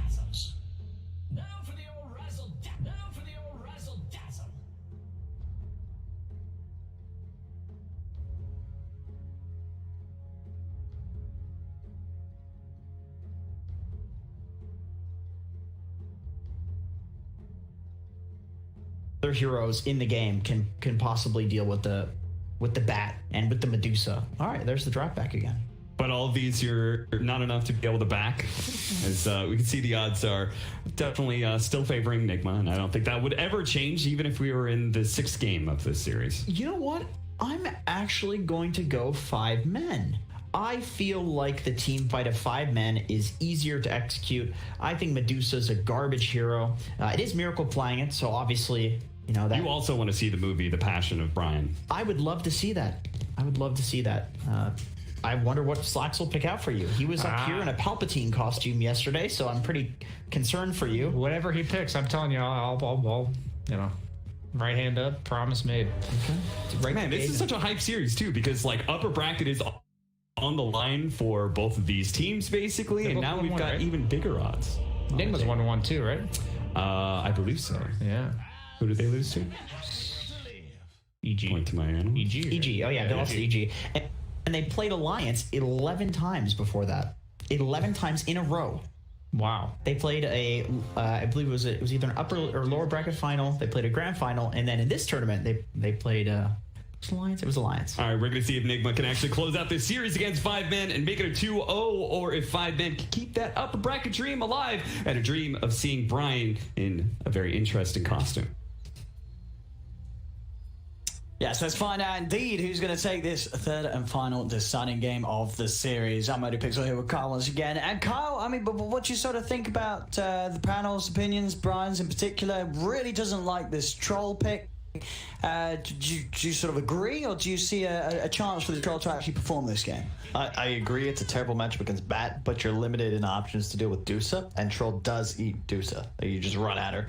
I'm very excited, and I think it was very foolhardy of him to make a promise to allow Slacks to do whatever he wants. I don't think he really truly understands just how much creative madness resides in Jake's brain. So I'm really rooting for 5 men. Okay. But I would favor Nigma. I think that they have found the right method of gameplay. Yeah, you like this sort of setup with Miracle just being on the big bad carry. Yeah, 100%. And it's ultimately like, it's just such a hard draft with the Furion, with the Veno. I think Chessie on this puck has got to go absolutely nuts to take this game. Or is he playing the... Yeah, he's playing the puck, right? Okay. So pie profit like we saw in game 1. Yep. I think this is better for the team, though, the support profit. The core profit didn't function as well for them, and I think Chessie does best when he's just on these heroes that kind of dictate where the team's going to make the plays. Yeah, and the puck's one of his best, right? Yeah. And when you're playing that this would be a hero, you'd be very, very solid. If it's a good puck game, you're getting Chessie on puck. Pawn players, puck, quap, tiny. It's a tried and tested combination. Well, let's see what sort of setups we get and what sort of lane Ace is going to have to deal with as the troll. Yeah. It's going to be down here at the moment. It's the two of them, and we are seeing, of course, worth mentioning that one of those things you sort of said maybe take away. GH did get his Rubik again this game. 10 people on the line. Indeed, and he did not get the rune. Pylai Die is going to be really effective in this bottom lane. Underlord, strong laner, sure, you get some you can deal with these trees easily, but with that Blightstone early on, oh, hang on, GH, be careful. Look at that little juke. He doesn't know they're there, but he sensed they were there. A little bait and back off. And then looking at these lane matchups, Chessie in the mid against the bat. I mean, this lane, I guess, is nobody's going to die here, right? In theory, the bat can pressure the puck if Chessie were to make a mistake. And this is the trouble with this lane bottom, because Pylai is just going to click MC. He's got... Well, some lovely blocks here from Bo3, getting a lot of damage in. I mean, if he continues these blocks, Mind Control's going to be straight up dead there. Pylai died. Hit with the tree. He nearly had it. He nearly had it, Pie. Pie, stop. hitting because he wanted to give Ace the last hit. But rule number one, you get the kill. Who cares who gets the kill? You gotta get the kill. Very nearly had it. I mean, that was nearly brilliant from Pi. Some great micro, but now they just might straight up lose the lane because MC comes back full AP and they can push it under tower. Top is going to be near impossible. Misery is at 0 armor already, then -3 once RMN blasts him, and Miracle can just smack him in the face. It's a very tough lane up here for Misery. Or one could say it's a miserable lane. Damn. Hey, don't go too all out, Carl. Alright, I'll save some of these clever ones for later in the tournament, you know. I agree. Thank you. Always looking out. Pi? I won't get the slow, but no treants out of the moment, so no further way to block him in. And so Ace on Troll, I imagine the build right, you're going to want to get a Diffusal into your build up this game against the Medusa, or not necessarily so? Or is that a must for the Troll against Dusa? I wouldn't say so. I think it's not essential. I think he's got to focus more on survivability than damage. I wouldn't mind seeing the Thompson build, maybe like a Vlad's into SNY. I don't think we've seen Trolls get it, but it's a really good halberd game on literally everyone. But I don't know who's gonna pick one up in this game. Puck, I mean, you could on Veno, you could on Puck. It's just not ideal. But ultimately, if you disarm the Dusa, it's a lot of time. There's just 0 physical damage output from the Nigma lineup. Pull roots and run. Yeah, it could be a little tricky to find who's going to itemize for that, though. But we'll see which member of 5-met that does do it. Bottom lane, Pi getting blocked over a little bit by Mind Control. Enough for them to find that first blood down on the bottom lane. Ace will turn, gets the root onto Mind Control, but the stick charges and the firestorms there stops Ace from being able to continue on the Underlord. That missed first blood just straight up lost the lane for 5-men because they blew so much regen in the chase, and now they're just losing the lane. They're losing the lane hard. Mid, slightly bat favored, but relatively even. Chessie might be in some trouble. Got a lot of stacks on him. It's nice moves from where you don't see too many bats do it, but you always want to get to point and flame break and matchup because you just have threat now. And if you get enough stacks up, just a flame break oftentimes enough to kill somebody. And when you're playing against a Puck, it's quite necessary. Top, of course, of the CS charts is still Miracle Dusa, but that's not surprising considering he's against 2 of the weakest laners against the Dusa. Misery is going to come in on him. I remember the magic missile holding him back, and as you say, Misery's got to be careful. You do see how much physical damage he takes from these two each and every time that he tries to get in close for a play. Friendly mango pop. That's a true support right there. As Misery does the... I thought he was going for the seppuku, but no. He'll just chill. He was hunting a courier. 4-minute rune. We'll spawn top. We are.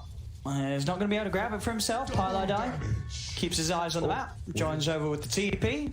Grabs that rune away from Weehaw, stopping him from getting the refuel. Weeha's going to try and make Pylai die pay with his life, but Pi with his double damage, he's just taken Weehaw down. So Pi, uphill miss nearly saves him, but won't be the case. Chessie had another hit coming in, but very nice move from Pylai. The power of the Prophet. TP over, take that 4-minute rune away from the mid. It just makes a lot more sense to watch this team work with Pi on the Prophet. You've got to be willing to die. And if there is a man in Dota willing to take one for the team, it's going to be Pylai. Always making space, making moves, really nice TP towards that top rune. If Weehaw grabs that, it's a very troubling time for Chessie. But the concern is, bottom, they have lost this lane. I know that, yeah, sure, Troll's ahead in this. Troll's farming. It's not going to get any easier for him, though. And this was the lane they had to win early. Oh, Chessie! Oh!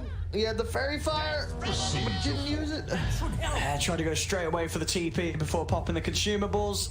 And Weehaw, because of that, had the damage to take him out. So now Chessie, always one of those painful situations as the mid. You're out of the lane and you don't have a TP to get back. This Veno lane starts getting really troubling as well. Both offlaners thrive when they get enough levels to just start pressuring the lane. Zibe level 5 just smacks Miracle in the face. It'll be like near 200 damage when all's said and done. But our men gonna safeguard him for now. Be interesting to see which team makes the first real move. We have to expect the mids will be the playmakers. Puck and Bat, very good. Rune control should play a role in that next space. Oh, hang on, double Gale. Yeah, nice Gale setup here. The look towards Miracle. Miracle just get the snake out. Still a lot of HP and mana on Miracle, so Miracle can turn over towards Misery, but Misery already taking out RMN. themselves the kill up top, down bottom. Ace running in a bit aggressive here. GH and Mind Control will punch back pretty hard to be able to slow them down with the axes, and he's playing aggressive because of the pretty much full ones. He pops it back up to good HP. Rune bot. It's gonna be a race. Chessy, you gotta run. You gotta run. Oh, the coil as well. He's gonna jump in with the orb. He's got it. Haste Rune will be his. That was gonna be a kill the other way if Chessy doesn't get that off, but he does use coil, so now this haste rune's gonna be tough to connect on a kill. Bottom. Going in onto Ace again. Ace this time. One hit will do it. Mind Control, can he find it in the trees? He's hunting. The procs here off the damage block, keeping it alive, but the Firestorm will finally find him. Chessy with the rotation will pick up Mind Control in turn and finding GH. So the two of them going down on that bottom lane on Nigma for that attempted kill on Ace. By the way, did I say Troll's good against Dusa? You did say, yes. I forgot that Medusa can buy MKB Scotty and Hurricane Pike. So, in theory, the Troll does have a good timing, but I would say that's earlier versus late.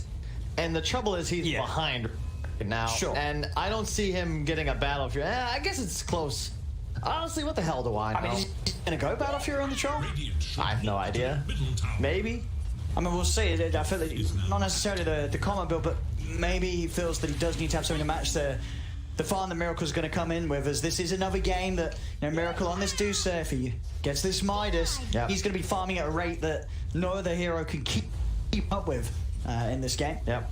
I love the build. Once again, we always loves the bots on his Batrider, and it's so good in this game. You have the global mobility thanks to the Underlord TP out, and ultimately two supports that are either going to be playing static behind their Deuce or looking at plays. The bots just makes him so aggressive on map. Misery, nice toss back. So if they've got the damage to do it, they have the three of them beating onto Miracle, but the backups here from Nick coming over with the TP, and already the backup in play as 5 men realize they cannot stick around. Flame Break will catch Misery, so Misery will fall to the reaction from Weehaw. You can see how much damage. Miracle's hitting the tiny post wave of terror from the Venge for over 100 damage. We're only 8 minutes into the game. Chessy top net worth, looking for GH. There's GH trying to find some XP in the mid. Doing his best to hold this one out, and will survive because of it. Chessy not with quite enough damage to take him out. Yep, raindrop. Coil. Raindrop, drop one off the top, down to 4 charges. Doesn't matter, and I love that from Nigma. They always do the little things. Raindrops all around, and that just makes Puck a bad hero. That is a counter early on for sure. Yeah. Have your combo damage reduced by 1/3 effectively, and ultimately that's a kill. But Raindrops, the wave, not doing. Pilot Eye will hit 6 soon, then things get a lot easier. This is one of those old secret specials. Remember they used this back at the Shanghai Major to great effect with the off-lane mid pucks with a constant support Fury and TP in. You have a lot of global mobility, and then the magic damage is insane from this combo. Misery needs another hit. Oh, the root. That's Mind Control. Will be able to save his current. Also just about to have the money for the Arcane, so then his farm's going to really pick up as he's able to quickly spam creeps in the jungle and in the lane. Top lane Chessy going in aggressive onto the two of them. Nothing more than a poke. Not going to be able to find any kill out of this as Miracle remains pretty unfazed. Yeah, we haven't really touched on it, but this Zibe Venomancer could prove to be a big problem for Nigma going on forwards. Yeah, they don't have an answer to the bat, but you know, Weehaw has to get on top of somebody for him to land that lasso, and if wards are placed, very difficult to approach 5 men if they're unified as a core, and their troll puck are still pretty fat. Like, their team fight's very strong, and you really only have the Deuce ulti for counter initiation. You can swap somebody out, sure, but if they're coiled, they're still going to be locked down. Down bottom, Misery tried to come in for a bit of action around these 10-minute bounty runes. Nigma were more than happy to give it to him. With the 3 of them there, they'll hold position. And yeah, with that action down bottom on Nigma, 5 men will try and punish. The pressure's starting to be put on that top tier 1 tower whilst Nigma's away. Looks like bots are finished on. And this is the build that was expected on the PL last game. Ace going for the drums troll. And previously, I had thought the strategy on carry was just buy drums all heroes until he was proving me wrong last time. Will they get the toss out of coil? Oh, toss off the target. We are able to start bottling again. The lasso up. See, they couldn't quite kill him. Weehaw survives. The tip's out indeed as he lives and turns it around. They'll get the 2 kills, Nigma. Misery messed that one up. If he tosses the Bat Rider, even not out of coil, just for the bonus damage, if he just tosses Bat, that's a kill. And instead he gets the catapult. Very unfortunate. Instead of a 1 for 0, it is a 0 for 2. And ultimately that is not what you wanted out of the 5-man gank squad.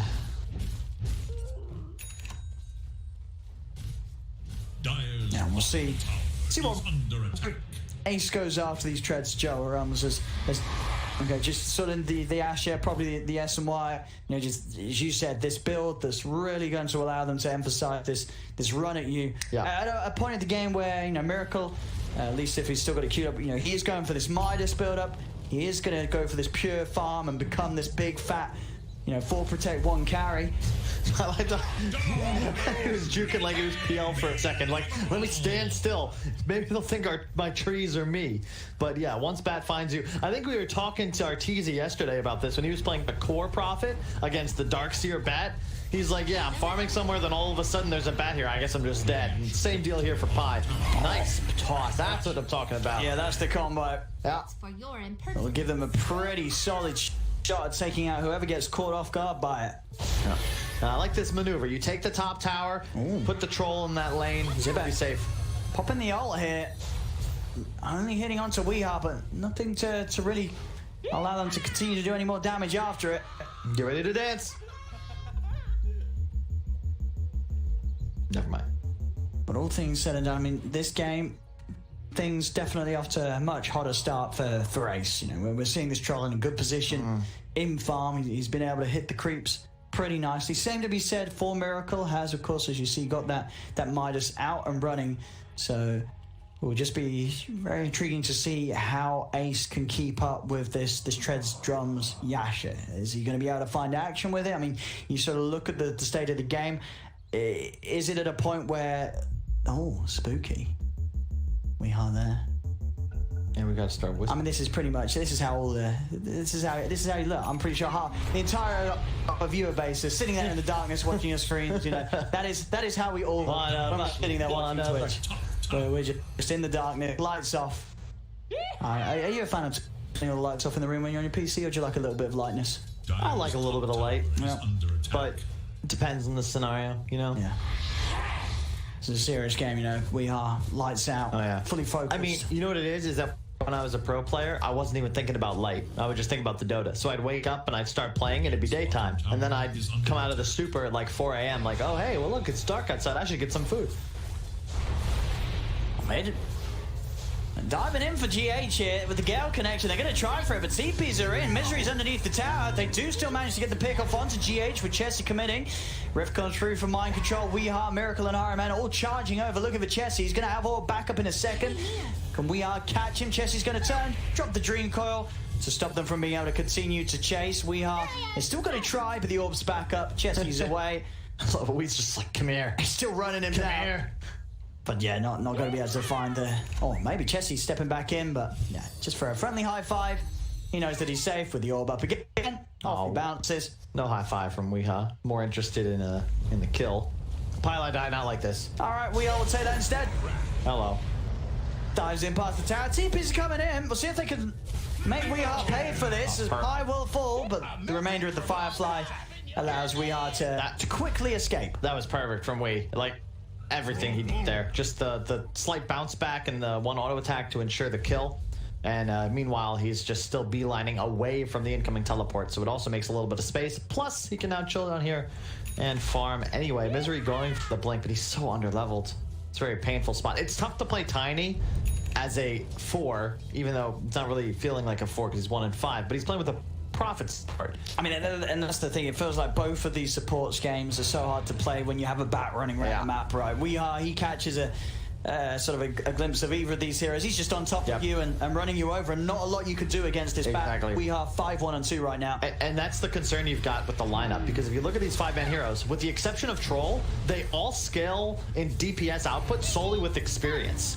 And ultimately, if you live through their spell combos, they're just out of damage. Chessie goes down mid trying to make an aggressive maneuver. Look how tanky this lineup is for Nigma. You got so much speed on the bat. Underlord with the hood, 1500 HP. Miracle is a Medusa. We know how tanky this core can be. MC. And ultimately, you're going to cast all your spells on 5 men, and if nobody dies, well, then you better pray Ace has got some damage. And there we go. We are, as I said, he spots out of support. Misery will be able to break himself away for now.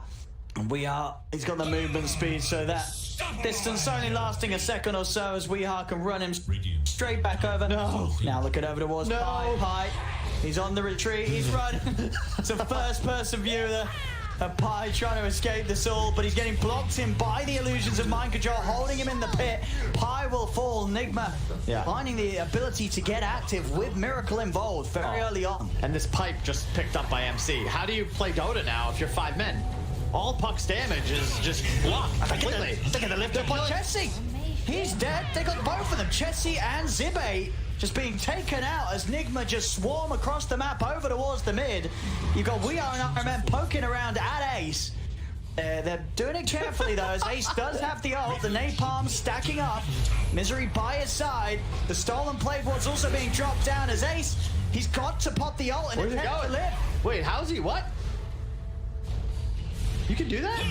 I guess because there was just no creeps or nothing around, it just... I guess wards, you know, it must be something with wards, because if it's neutral creeps, I'm pretty sure you still hit those, but probably because they're stolen... He didn't have vision of any neutral creeps, right? There was no vision on any But cap. the wards don't count, you don't think? No, so, but yeah, plague wards that you won't battle trance towards. Why? I don't make the code, pal. I don't. And you can see the problem though, like Nigga just used their spells and it's like, oh shit, we can't fight this, we're in big trouble. And 5 men like oof. Oh, Chessy. Oh. Hey, Nina. Oh, the turn. He's got the orb, he's fine. But again, it's a lot of these moves, it feels that Chessy's just having to drop the Dream Coil to save himself. Not really being able to make too many active plays, and when he has, it's ended up in his own death. Pupil's gift for both a piece.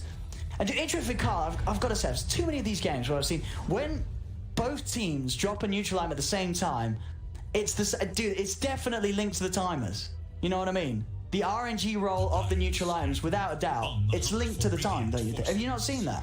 I thought there's too many coincidences where I'm seeing these same items dropping at the same time for both sides. I thought they just made it so that the same items drop for the first round of neutral items. Oh, I'm an idiot. I have no idea, but they're the 4. They have the 4 same items for the first 4 for both teams. I think the chances of that happening randomly is slim. Yeah, they do. Well, they all have PMS, Keen Optic, and the Brooch, and I think Mango Tree for both teams. Did I miss a patch? I mean, wow. Anyway, meanwhile... Ocean Heart, sorry. No, wait. Can we pull up the items again real quick? Can we get the shop open? Because I think there's a Mango Tree for Radiant, definitely. Nice. And there was an Ocean Heart. Check the neutrals. No. You want to see the neutrals, right, for both teams? Yeah. Okay. And then just click over onto Enigma Hero. And do the same. Yeah, so it's different. Yeah. So it's just right. Maybe you're right. Maybe you're on something. I'm saying it's linked to the time. I mean, unless it's a coincidence, but I see it so many times. These items dropping in uniform together. Bottom lane. Typically, hang on. Oh, Miracle. He's in with the Stone Gaze. That toss actually going to put him in front of the Tiny. So Misery sort of tossed himself into a position where he ends up getting frozen by this. Well, this time we might be having another game 2 on our hands here, Carl, as this one is getting pretty bloody. Yeah, I mean, they're just running at them. Miracle's enormous, and they're snowballing. I mean, it's the Weehaw bat again. You know, this without... it seems to be at the moment with the playstyle and the meta. Oh, yeah. Weehaw on his bat, it's just ridiculously good. He just wins the game. This hero just wins the game. Yeah. Like when they have heroes that can't do anything to stop a bat from running them over at minute 10 onwards, and Weehaw just abuses it so hard, and his play is just flawless on the bat. And real quick, before we move past it, I would say that your theory on items could be correct. However, I am a bigger believer in just pure RNG and coincidence. You think it's just coincidence? Because, I mean, think about Blitz Soda and his CSGO unboxing. He's currently at probabilities wavering between like 1 out of 1.5 to 2 billion, okay? And he did that. It could be coincidence. It could be coincidence. I mean, absolutely, mathematically, and It's just, I think it's more just an interesting thing of however they make the code for the RNG, because is RNG ever really truly RNG? Who knows? Exactly. There's always an equation to solve everything. I mean, the simulation has it predetermined, I figured in, but while Chessie's determined to be dead, there's just no damage. And Monka Charlie's like, do I need to get out of here? No, I'll stick around and then I'll Miracle to kill everybody. Alrighty, 13k lead for Nigma, 27-8. As this has just turned into just a slaughter fest of Nigma killing them over and over again. He's feeling himself. If he didn't have a smile on his face. Yeah, where's the cam now? Has he got a smile? Can we check I'm sure it? he does. He is just styling on 5 men right now who look completely lost. And maybe BSJ was right. This troll is he's going to have a smile on his face.